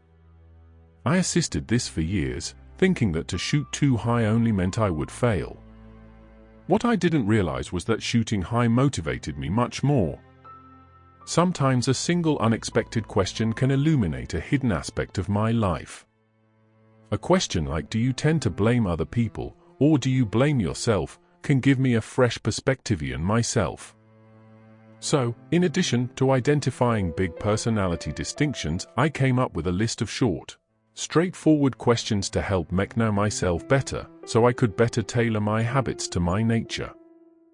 How I like to spend my time. At what time of day do I feel energized? When do I drag? Do I like racing from one activity to another, Or do I prefer unhurried transitions? What activities take up my time but aren't particularly useful or stimulating? Would I like to spend more time with friends? Or by myself? Do I have several things on my calendar that I anticipate with pleasure? What can I do for hours without feeling bored? What daily or weekly activity did I do for fun when I was 10 years old? What I value? What's most satisfying to me? Saving time, or money, or ought? Does it bother me to act differently from other people? Or do I to charge out of it? Do I spend a lot of time on something that's important to someone else, but not to me? If I had $500 that I had to spend on fun, how would I spend it? Do I like to listen to experts? Or do I prefer to gore things out for myself? Does spending money on an activity make me feel more committed to it, or less committed? Would I be happy to see my children have the life I've had? My current habits. Am I more likely to indulge in a bad habit in a group, or when I'm alone? If I could magically, effortlessly change one habit in my life, what would it be? If the people around me could change one of my habits, what would they choose? Of my existing habits, which would I like to see my children adopt? Or not? It wasn't until I asked myself, do I have several things on my calendar that I anticipate with pleasure, that I realized my book groups played a crucial role in helping me to keep fun habits. In one book group, we read adult fiction, and in the other three, we read children's or young adult books, and my belonging to these groups helps me enforce several valuable habits. It boosts my habit of reading, Essential 7 number 4, rest, relax, and enjoy. It helps me to read new books instead of rereading old favorites, which is often my inclination, Essential 7 number 5. Accomplish more, and it means I meet new people and make regular plans with friends, Essential 7 number 7. Engage more deeply in relationships. People often ask, what are the best habits to follow, as though there's one path that everyone should follow. Debate rages about which habits are most likely to foster creativity and productivity, yet the book Daily Rituals, Mason Curry's exhaustive examination of the work habits of 161 writers, composers, artists, scientists, and philosophers, makes one thing clear: while these brilliant people vary tremendously in the specific habits they follow, they all know very well what habits work for them, and they make a great effort to maintain those habits. Some have the habit of getting an early start, like Haruki Murakami, or working late into the night, like Tom Stoppard, of living a life of quiet predictability, like Charles Darwin, or of boozy revelry, like Toulouse-Lautrec, of procrastinating endlessly, like William James, or working regular hours, like Anthony Trollope, or working in silence, like Gustav Mahler, or of working amid a bustle of activity, like Jane Austen, of drinking a lot of alcohol, like Friedrich Schiller, or drinking a lot of coffee, like Kierkegaard, of producing work for many hours a day, like H.L. Mencken, or for just 30 minutes a day, like Gertrude Stein. There's no magic formula, not for ourselves, and not for the people around us. We won't make ourselves more creative and productive by copying other people's habits, even the habits of geniuses. We must know our own nature and what habits serve us best. Pillars of habits. Many strategies help us change our habits, and for strategies tower above the others: monitoring, foundation, scheduling, and accountability. They're so ubiquitous and familiar that it's easy to take them for granted, but they're invaluable. To make the most of the indispensable pillars of habits, we must take into account what we've learned about ourselves from their exercises in self-knowledge. For instance, the strategy of scheduling works for most people, but not for rebels.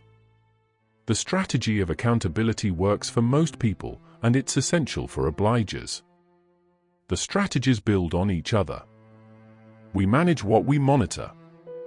Monitoring all our life, so far as it has denied form, is but a mass of habits, practical, emotional, and intellectual, systematically organized for our weal or woe, and bearing us irresistibly toward our destiny.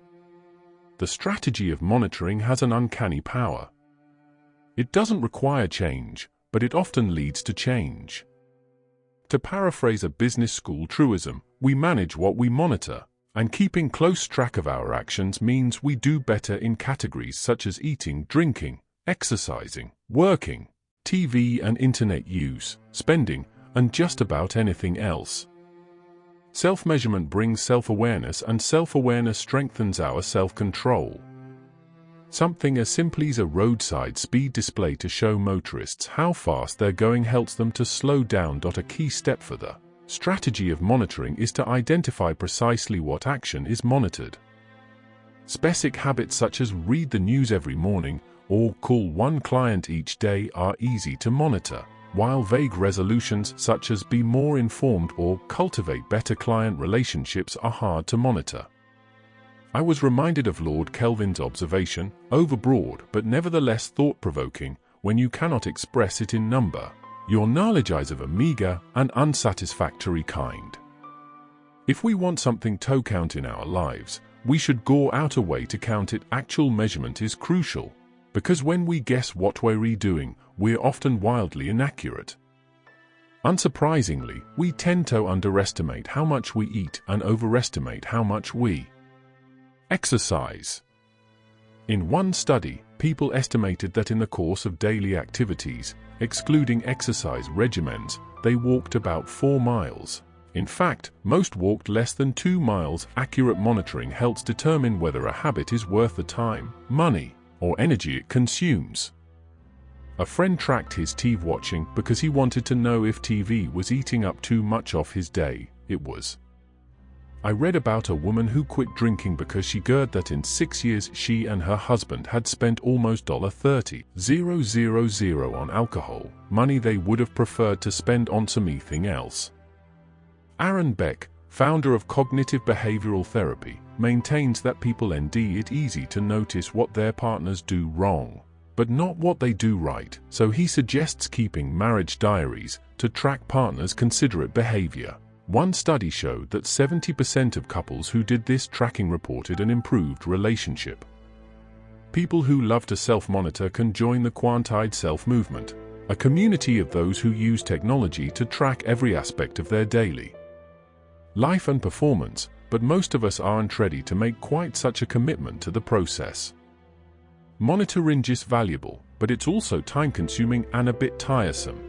So I monitor only the aspects of my life that really matter. I decided I needed to have a long talk with my sister Elizabeth about the strategy of monitoring. To my continual regret, Elizabeth lives far away. Los Angeles is a long night from New York City, which means we don't often see each other, and there's a big time adherence, which makes it hard to talk by phone. But one day I was determined to track her down, because I knew she'd have interesting insights about monitoring. Elizabeth has type 1 diabetes, which means that her pancreas doesn't produce enough insulin. In type 2 diabetes, which is far more common, the body produces insulin but doesn't react properly to it. Without insulin, blood sugar can spike to dangerous, even life-threatening levels. So Elizabeth must give herself multiple daily insulin injections, and to inject herself correctly, she must know her blood sugar level. For years, she'd tested her blood sugar by pricking her finger to check her blood, but she'd recently gotten a device inserted under her skin to monitor her blood sugar continuously. I wanted to know if she found the monitor active. Monitoring is key, she said. For years, I hated the idea of having a device attached to my stomach, but with diabetes, accurate tracking is so important that I nearly caved. Now I can't imagine not having the monitor. When she told me she was getting the device, I'd imagined that it might administer insulin directly, or tell her what she needed. Nope, the monitor merely provides a continuous record of her blood sugar levels, but that information makes a big difference. Without a monitor, I might test my blood sugar 10 times a day, but the monitor checks it constantly, she explained. I know where my blood sugar is and where it's heading. Also, I know the effect of what I'm doing, so I can't kid myself. Like I was eating this frozen yogurt that claimed to be low carb, but from the readings I got on my monitor, I know that can't be true. Even though the monitor doesn't actually do anything, seeing the numbers makes you behave differently. For sure. Without a monitor, if I ate something questionable, it might unconsciously wait a few hours to test, so I'd get a better number. But that doesn't work with a monitor. I can't fool myself. That's why the strategy of monitoring works so well, no more fooling ourselves. I decided to exploit it for my own habits. If I had a better handle on what I was doing, I could focus my habit formation energy in the right place. I suspected that in certain areas, I was giving myself more credit for good habits than I deserved. First up, eating and exercise. I care a lot about eating and exercise, partly for health, partly out of vanity. It's funny, I've noticed that many people focus mostly on one aspect of their appearance, a bald spot, wrinkles, a paunch, a bad hair day, and don't worry much about anything else. That's certainly true for me. I've always been focused on my weight. I'm not alone in this concern about weight, of course. Eat and drink more healthfully is one of the essential 7, and while there are many good reasons to eat and drink more healthfully, weight loss is one of most important.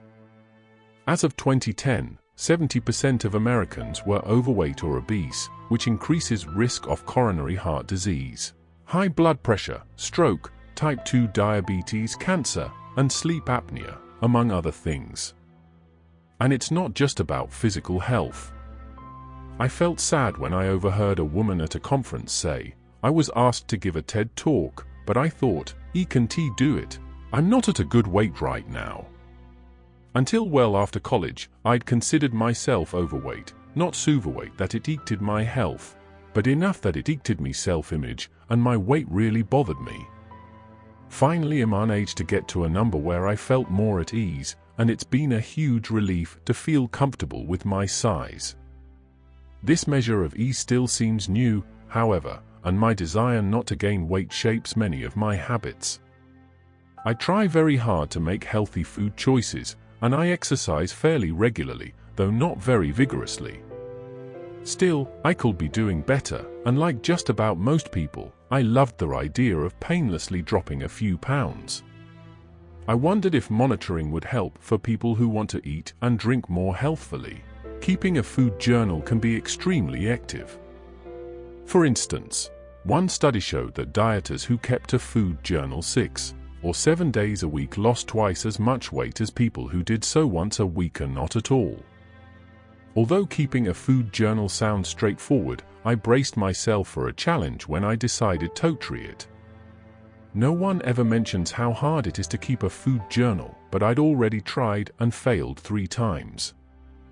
Along the same lines, I'd tried before to use a pedometer to count me steps. According to a 2003 study, Americans, on average, walked 5,117 steps each day, half of what's recommended.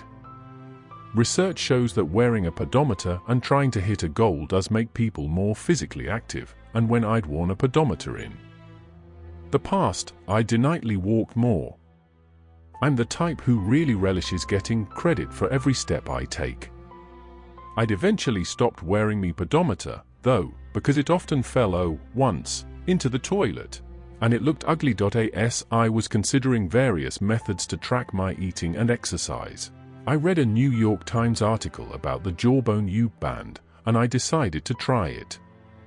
I'd wear a wristband to track my steps and my sleep, and sync the band to my phone through the headphone jack. I'd use my phone to read my results and to record the food that I ate, but when the package arrived in the mail, my enthusiasm waned. As I lifted the small black and silver band out of its plastic case, I realized that I'd acquired yet another gadget to learn to use, to keep updated and charged. And more cords. I'd better be more careful with this cap, I thought, as I dropped the little piece of plastic onto the floor. However, although I'd expected to end it onerous to sync the wristband to my phone twice a day, by the second day, I wasn't away, because I loved watching my activity numbers rise. Walking a mile requires about 2,000 steps, and I aim to walk 10,000 steps each day. While research suggests that taking 10,000 steps does reduce obesity and heart disease, there's no particular evidence for 10,000 as opposed to 8,000 or 12,000. But 10,000 was a satisfying number, so I stuck with it. The UP band also helped me do a much better job of food tracking than I'd ever done with my little notebook. In a surprisingly short period, I started to feel uneasy until I'd recorded food in my log. I'd think, it's too much trouble to go get my phone now. I'll add this yogurt later, but before long, I was hunting for my phone whenever I ate something. As I tracked, I noticed several aspects of eating that make monitoring difficult. For one thing, it's often surprisingly hard to gauge servings. We're poor judges of how much we're eating, and studies suggest that we can eat servings that are about 20% bigger or smaller than our serving size without realizing it. Also, in what's called unit bias, we tend to niche a serving if it seems like a natural portion of one, and we tend to take one serving, no matter what the size. In a study where people could help themselves big pretzels, people took one. When people were instead ordered big pretzels cut in half, they took 1/2 pretzel. Also, eating directly from the container makes it impossible to monitor how much we're eating. Whether the product is candy or shampoo or cat food, the bigger the package, the more people use. In what seems like an aspect of the same principle, I've noticed that I niche books faster when I have a bigger stack from the library. Taking bites while cooking, eating plates, sharing food, orienting food served in multiple bite-sized servings, dim sum, tapas, hors d'oeuvres, petits fours, appetizers ordered for the table, also makes it hard to track consumption accurately, which is likely part of their appeal. One way to monitor is to save the evidence left behind, the pile of bones, the peanut shells, the candy wrappers, the day's Coe cups or soda cans or beer bottles. Context matters, too. One study of package design showed that people avoid the smallest and largest beverage sizes. Therefore, if the smallest drink size is dropped, or a larger drink size is added, such as the Starbucks Trenta, people adjust their choices upward. As the weeks wore on, along with keeping a food journal, I added a new monitoring habit: no seconds. When people prep-plate their food and eat just one helping, they eat about 14% less than when they take smaller servings and return for more helpings.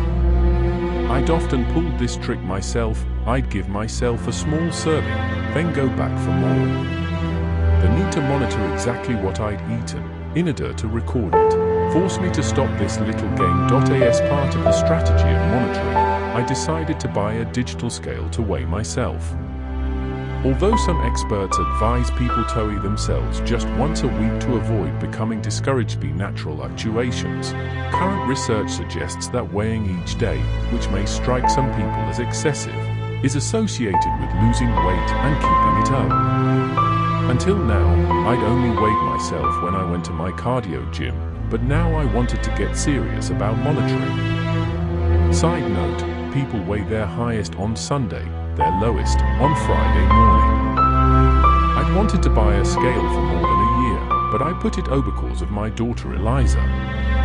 Eliza is very easygoing, and although she spends a lot of time choosing her outs, changing the color of her nail polish, and trying to grow her long brown hair still longer, she isn't preoccupied with her weight or any particular body part. Nevertheless, plunking down a scale in the bathroom that she shares with Jamie and me seemed like exactly the wrong message to send to a 13-year-old girl. One of my personal commandments is to identify the problem.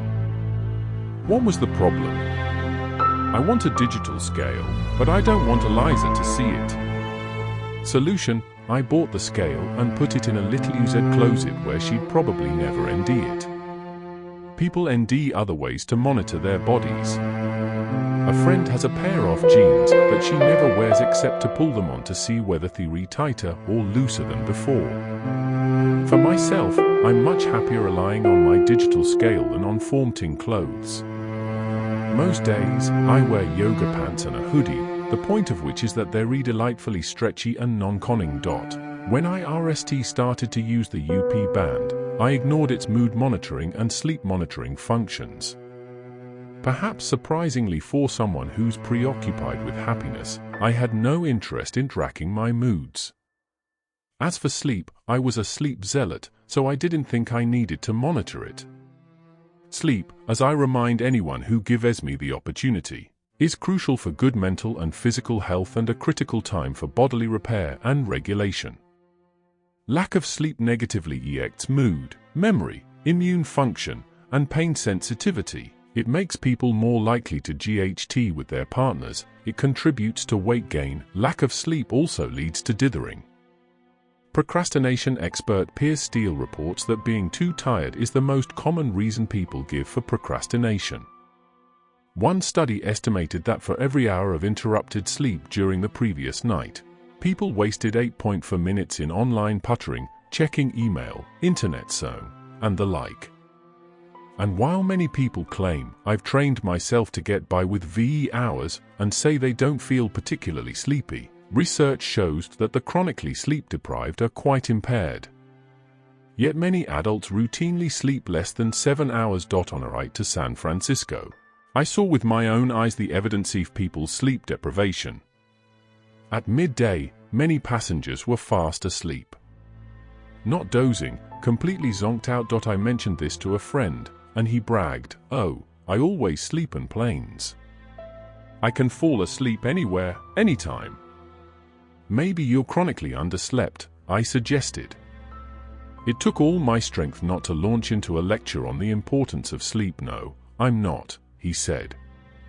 "I've learned to adjust to very little sleep." "If you sit still for 10 minutes in a quiet room," I asked, "can you fall asleep?" "Yes." "Are you dragged out of a sound sleep by the alarm every morning? Is there any other way to wake up? Do you depend on crane and sugar to give you energy spikes?" "Sure." "Do you feel too tired at night to do anything but watch TV or surf the internet?" "What else would I do?" "Do you binge sleep on the weekends by sleeping in very late or taking lots of naps?" "Of course."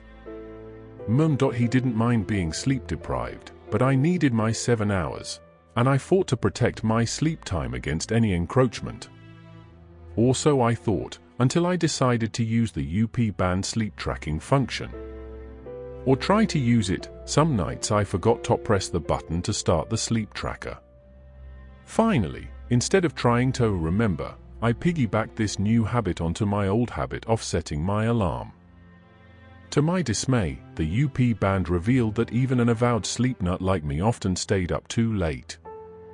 I'd fallen into a classic failure to monitor trap because I felt smug about my good sleep habits. I remember the nights when I went to bed at 9:45, but overlooked the nights when I stayed up until 11:30 or later. Once monitoring showed that I wasn't getting enough sleep, I decided to give myself a specific bedtime. Every night, if I was home, I'd aim to be in bed by 10:30. Now, every night at 10:30, I tell myself, "It's my bedtime," and if I am still up at 11 o'clock, I say, "It's 30 minutes past my bedtime." Using a clear rule, instead of feeling sleepy, helps because too often I get into that restless, wired but tired state that tricks me into thinking that I'm not ready for bed, when I'm actually exhausted. In addition to tracking these health habits, I wanted to deploy the strategy of monitoring in the important area of time. I know that if I didn't measure certain values in my life, I neglect them. I decided to track how much time I spent reading. Reading is both my cubicle and my playground, and it's my favorite thing to do. If I'm honest with myself, it's practically the only pastime I really enjoy. I'm not a very well-rounded person for the last few years, however, it seemed as though I never did any reading. Objectively, this couldn't be true. I checked books out of the library and returned them after I'd finished them. I bought books and put them on the shelf, read. I took notes on my reading, yet I had no idea when I found time to read. When did I read? My friend Laura Vanderkam, a time management expert, emphasizes the power of tracking time use, so I decided to try that. I made a daily time log, a simple grid with the days of the week mapped against the hours of the day in 30-minute increments. The log could be used to track any activity, but I planned to record me reading time. Or maybe not. After a few days, I admitted defeat. Many people end the time log to be an invaluable tool, but I just could not use it. The paper was never in the right place, or I kept forgetting to enter me reading time. I disliked the idea of getting more dependent on my phone.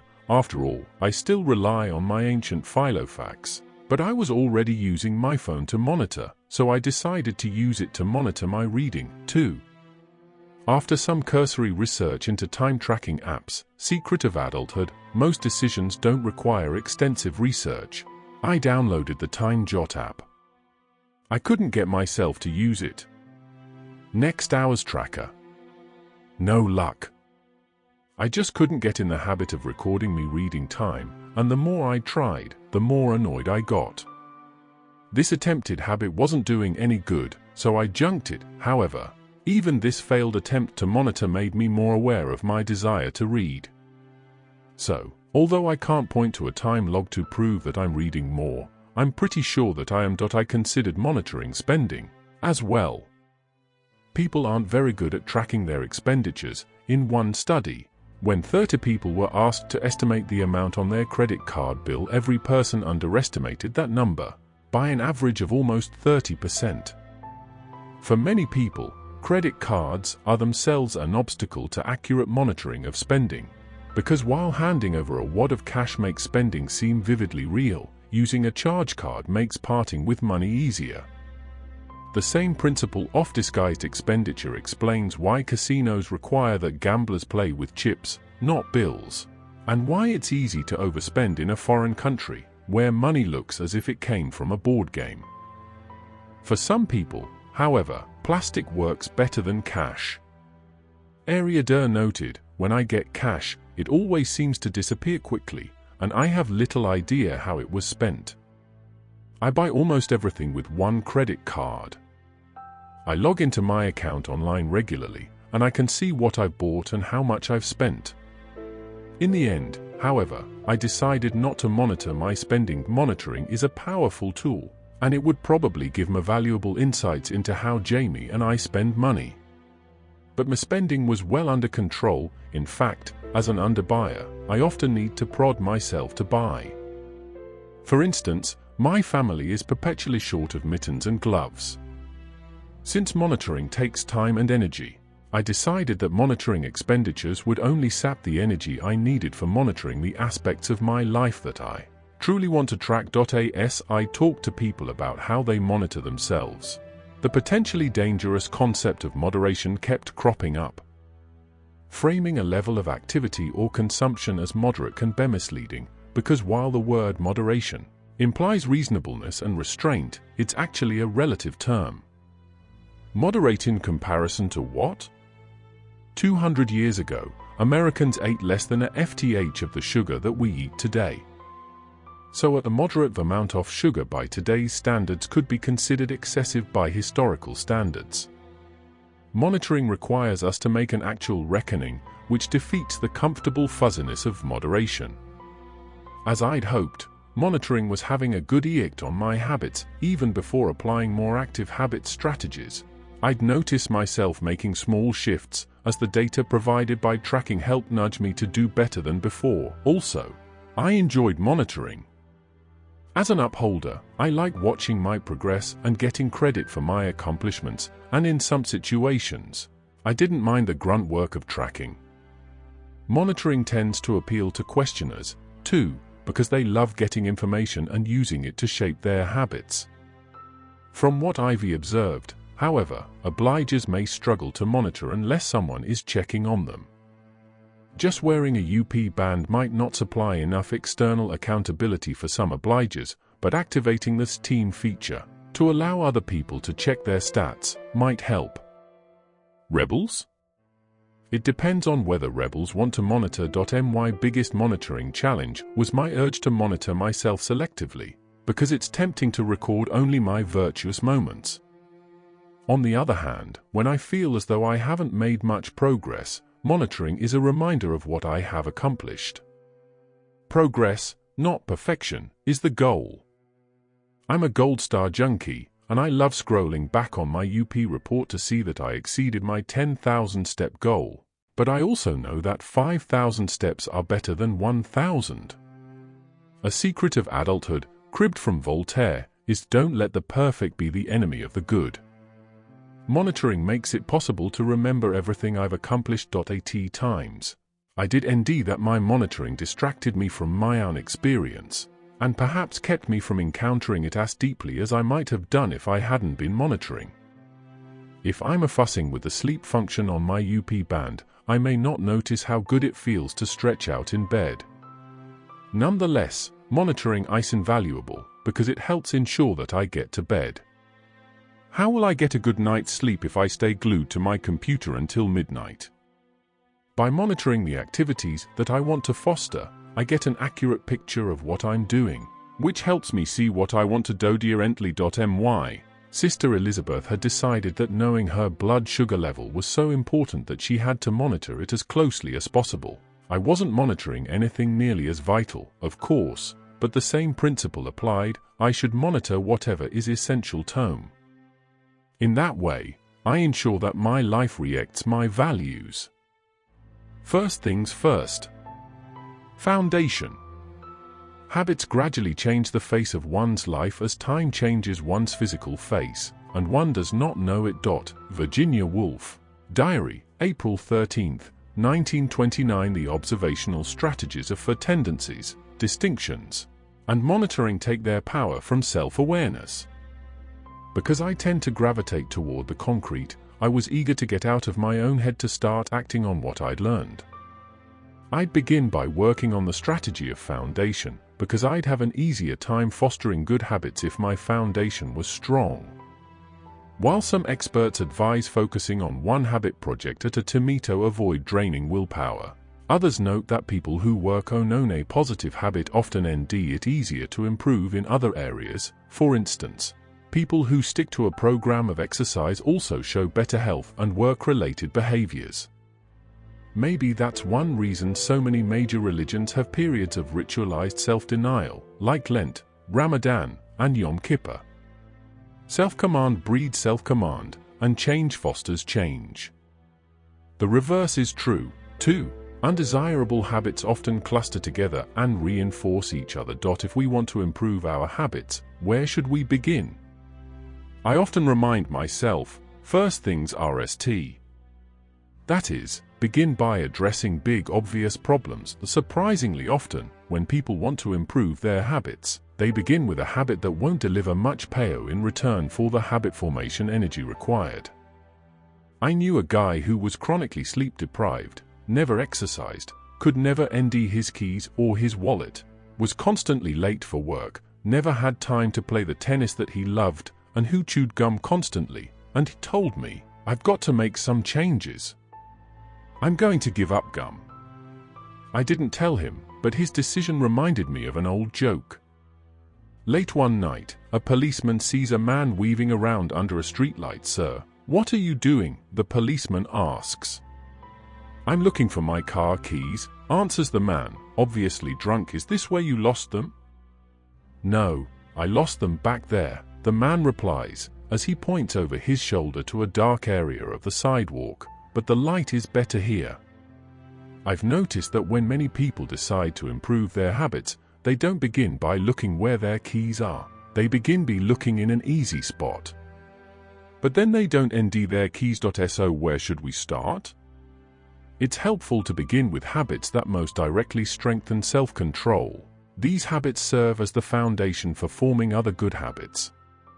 They protect us from getting so physically taxed or mentally frazzled that we can't manage ourselves. From my observation, habits in 4 areas do most to boost feelings of self-control, and in this way strengthen the foundation of all our habits. We do well to begin by tackling the habits that help us to 1. Sleep 2. Move 3.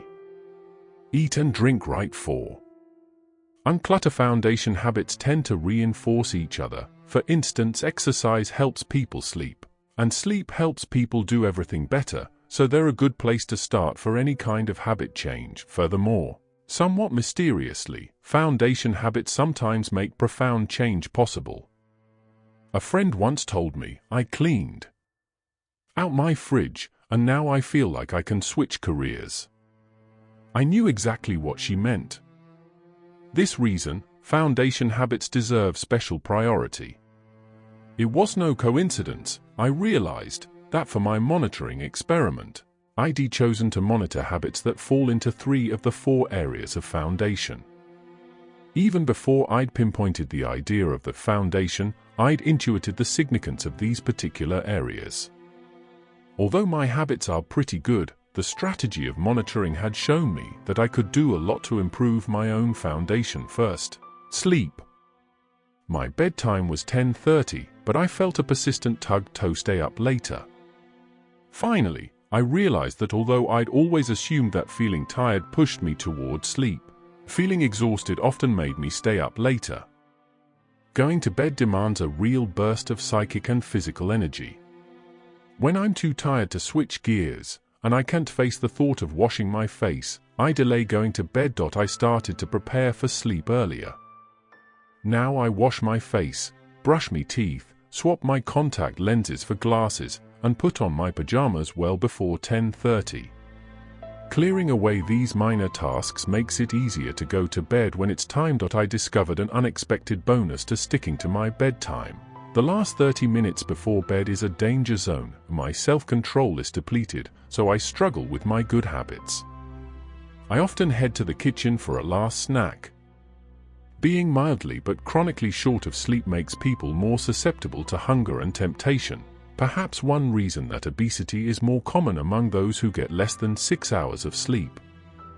I'm cranky, so I sometimes pick a GHT with Jamie by wildly overreacting to his failure to change a light bulb or answer an email. Going to sleep on time means that I spend less time awake in the depleted state. As I talk to other people about their sleep habits, however, something puzzled me. Repeatedly, people told me that they were painfully, chronically exhausted, yet when I made the unoriginal suggestion that they go to bed earlier, they became upset and resentful. Why? I began to understand. These folks schedule very little time for themselves. They race around without a break, and their only leisure time comes at night. Some use that time to catch up on work, narco some emails, or to read a report. Others use the time for fun. Their kids are asleep, the trash is out, emails have stopped, and they can nowly spend the time with their spouse, or enjoy some solitude, or goof. A law school friend told me, with surprising vehemence, I work at a shitty job at a law RM from morning to night. Without that time at the end of the day, to read, to relax, I have nothing for myself. You might feel better if you got more sleep, I pointed out. If I went to sleep earlier, that would mean the RM is getting all off me. He shook his head. No way. People don't want to lose that precious open slot of time, even to sleep. It feels like a deprivation, and people hate to feel deprived. This "it's my only time to myself" phenomenon is a big habits challenge. Rest, relax, and enjoy is number 4 of the essential 7, and many people complain of constant exhaustion yet cling to that last outpost of open time. But the fact is, we need sleep. Second, move. Physical activity is the magical elixir of practically everything. Exercise relieves anxiety, boosts energy and mood, improves memory, sharpens executive function, and contributes to weight maintenance. It both energizes us and calms us. Among its most helpful benefits, it can help us stick to our other good habits by strengthening our self-command. Also, it certainly makes everyday life easier. At Parents' Night at my daughter's school, I see many parents wait in a long line to take the elevator rather than face 3 flights of stairs. Some people assume that exercise requires a long visit to the gym, complete with shower, but just moving around gives benefits. the people who get the biggest boost in health are those who go from being completely sedentary to being slightly less sedentary, with the main drop in mortality rates coming from people doing their 20 minutes of exercise. About 40% of Americans report that they get no exercise. However, of people who start an exercise program, about half have dropped out by the 6-month point. The reason, I suspect, is that people often choose a form of exercise based on misleading factors, such as how they want to change their appearance, what's in fashion, as with clothes and hairstyles, direct forms of exercise go in and out of vogue, or what someone else suggests. These considerations can be helpful, but in the end, we're far more likely to stick with an exercise routine that suits our temperament and schedule. For instance, a night person shouldn't expect to get up early to exercise. It's just not going to happen. Many factors contribute to whether an exercise regimen is likely to suit a particular individual. It's important to consider, are you a morning person or a night person, lark or owl? Do you enjoy spending time outdoors? Or do you prefer not to deal with weather? Are you motivated by competition? Do you enjoy exercising to strong music and a driving beat, or do you prefer a quiet background? Do you respond well to some form of external accountability, a trainer, a running group? Or is internal accountability sufficient? Do you like to challenge yourself with exercise, learning a new skill, pushing yourself physically, or do you prefer familiar activities? Do you like sports and games? Is it inconvenient for you to take a shower afterward? As I considered my own answers, lark, both, no, quiet, internal, familiar, no. Sometimes, I realized why my exercise routine works well for me. I don't like to push myself very hard at all, or try new things, and I don't. Each week, indoors, I take one relaxed yoga class, and make 1 or 2 trips to a cardio gym for 40 undemanding minutes split between the Stairmaster and the stationary bike. Once a week, I do push myself hard. In my work to failure strength training session, it's extremely challenging, but it lasts only 20 minutes, so I can stand it. Other people, of course, have a completely different set of preferences. Someone told me, I now realized that I'm motivated by competition. Since I realized that, I've been having weekly events with my friends. For the longest time I've wanted to be this excited about working out. In tackling this area of my foundation, I didn't want to add more social periods of exercise to my week, but I did want to move around more. As a writer, I sit for many hours to work, and I spend most of my free time sitting as well. So I looked for a few habits to help pull me onto my feet. One of my 12 personal commandments is to act the way I want to feel. It's easy to assume that we act because of the way we feel, but to a very great degree, we feel because of the way we act. If I act with more energy, I'll feel more energetic. I decided to set myself the habit of going for a walk once each weekend. Each time I set it was an ought to get myself out the door, but I did return each time with more energy. While physical activity is a key aspect of the foundation and has many emotional and physical benefits, people often assume that its most important benefit is something that, ironically, it doesn't provide. Exercise doesn't promote weight loss. It seems to help people maintain their weight. Active people are less likely to gain or regain weight than inactive people, but it's not associated with weight loss. There are many compelling reasons to exercise, but study after study shows that weight loss isn't one of them. The way to lose weight is to change eating habits. Third, eat and drink right. Few aspects of everyday life are more foundational than eating, but many people feel out of control with food.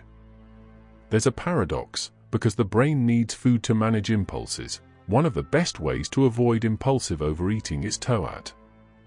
For my foundation, I decided to make it a habit to eat only when I was hungry, and stop as soon as I was full. This is harder than it sounds, however, because so many cues overwhelm our sense of physical hunger. Often we eat not from hunger, but because of routine, social influences, the sight or smell of food, and other external triggers. Unfortunately, being on a diet seems to make people more sensitive to outside cues. Also, although the average meal is eaten in about 12 minutes, it takes 20 minutes for the body to register a feeling of fullness. In practice, I discovered, eat only when I'm hungry, and no seconds turned out to be among the habits that I break most often. The logistics of life and the temptations of food make them hard to follow, but while I still sometimes eat when I'm not hungry, I always eat when I'm hungry. I hate being hungry and was astonished when a friend told me my favorite thing is to wake up hungry in the middle of the night. When I'm hungry, I get hangry, with a quick temper, and I can't work or think. To that end, I always eat breakfast. There's some controversy about breakfast. Many people point to studies showing that breakfast eaters tend to be thinner, but this is an observation about correlation, not causation. A study of existing research concluded that the habit of skipping breakfast showed little or no effect on weight gain. Nevertheless, although I'm not convinced there's any special magic to breakfast, I always do eat breakfast.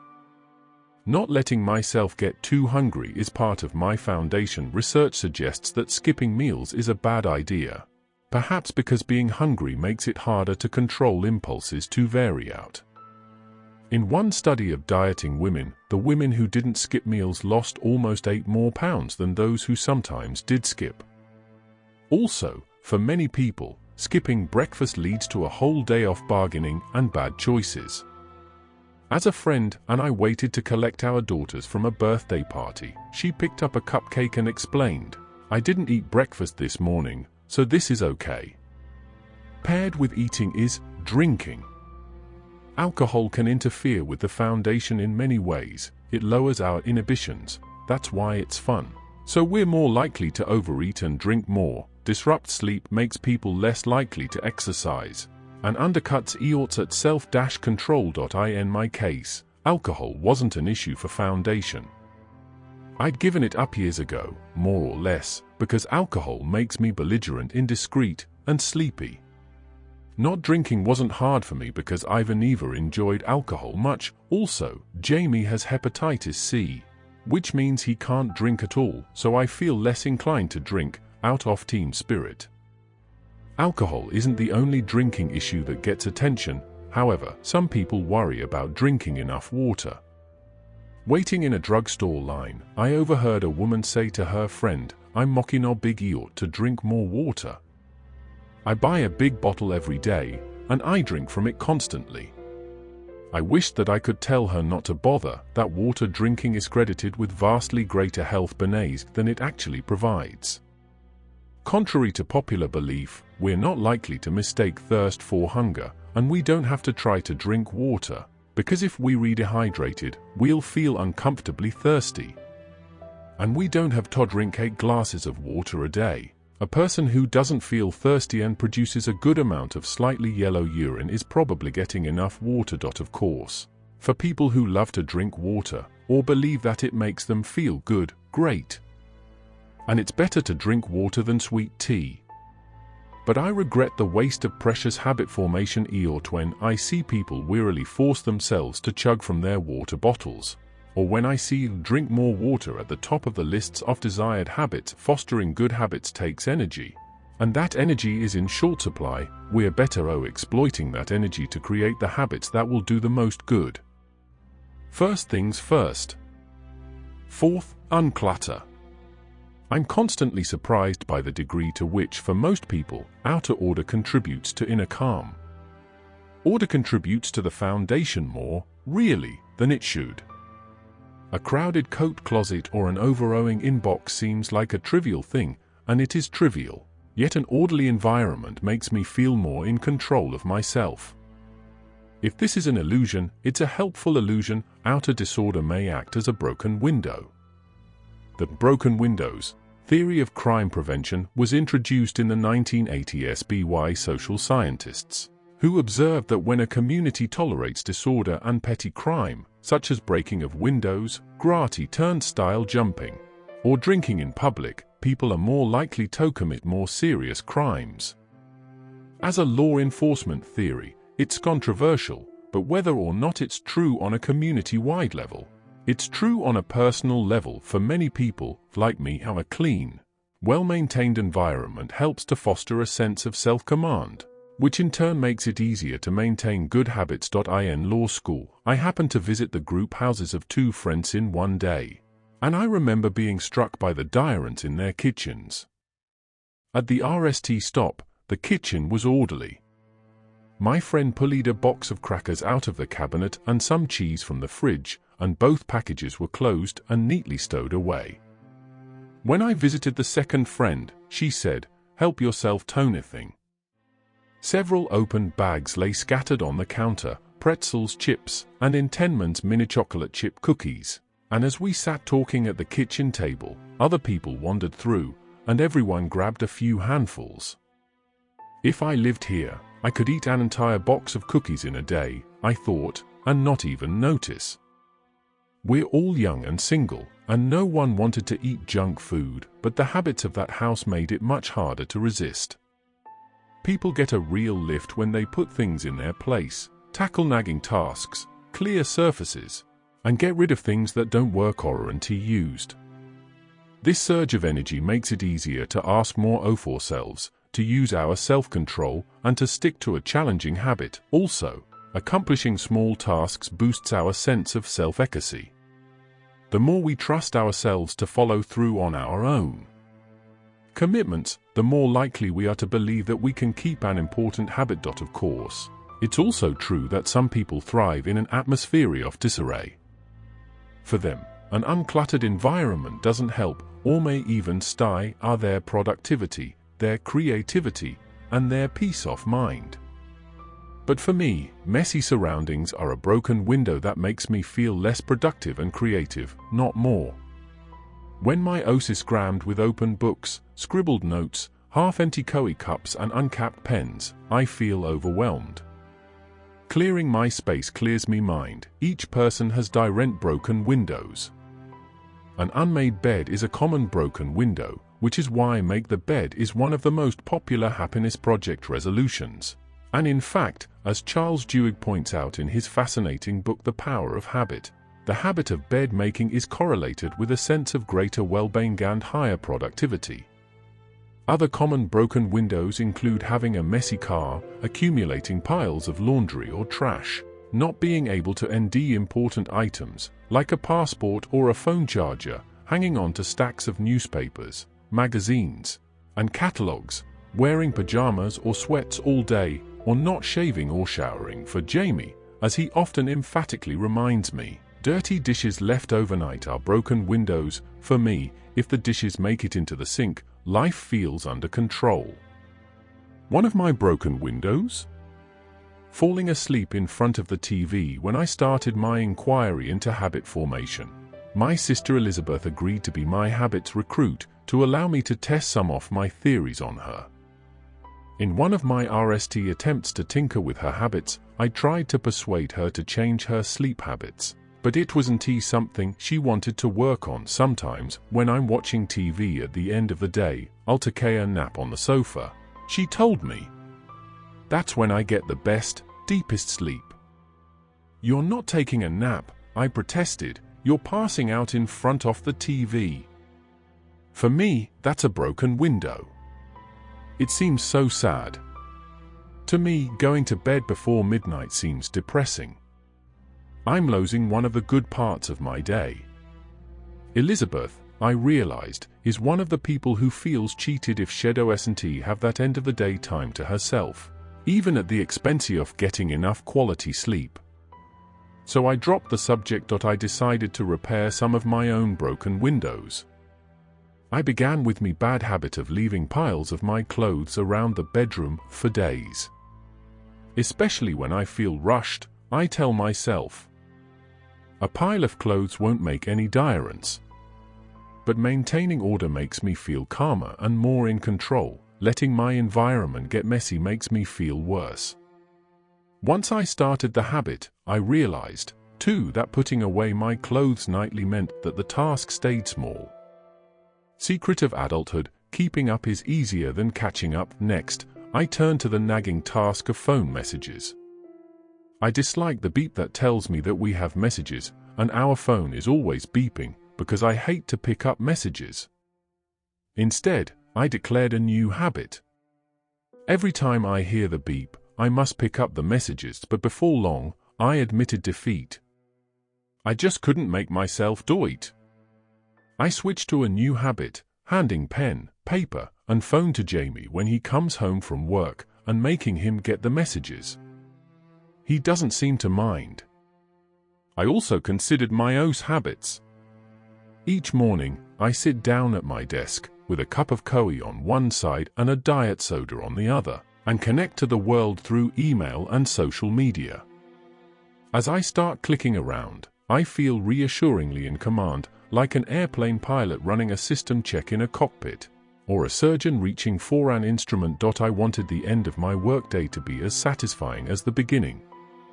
My habit had been to walk away from a messy desk, but now, for my last 10 minutes of work, I lay papers, blast through some emails, LL out forms, put my pens in the pen cup, check the next day's calendar, and gather items that need to go somewhere else in the apartment. I soon discovered that this habit also makes it much easier to walk into my house the next morning. I hadn't realized how discouraging it was to sift through the papers and coffee mugs to get started afresh. The foundation for made a big difference to my own habits, but did they matter as much to everyone?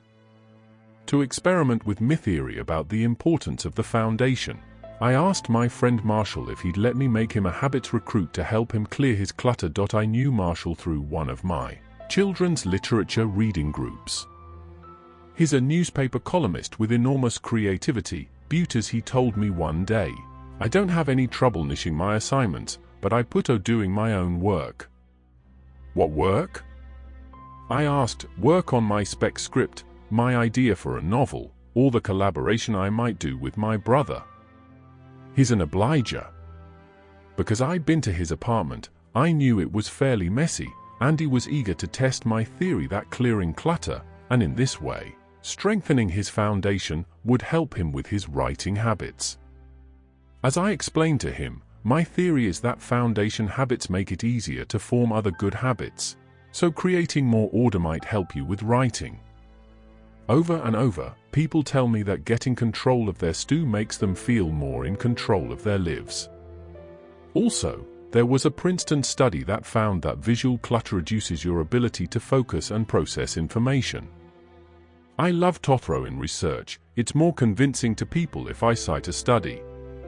Okay, he answered, with cautious enthusiasm. I arrived at his place, a classic one-bedroom New York City apartment in Greenwich Village, armed with a snack and my little notebook. I was ready to take notes if some habit formation truth revealed itself. I couldn't wait to begin, but Marshall looked asked how he might be having second thoughts. Since he'd met my sister when he was living in Los Angeles, I invoked her now. Remember, I helped Elizabeth clear her clutter. People often feel bad about their clutter, but no one is messier than Elizabeth. Though it's true, she has gotten a lot better, I added, "Tobe fair. Nothing will shock me. Okay? Okay." As we worked, I mentioned some favorite clutter-clearing habits in case any happened to appeal to Marshall. Follow the one minute rule. If you can do a task in less than a minute, do it.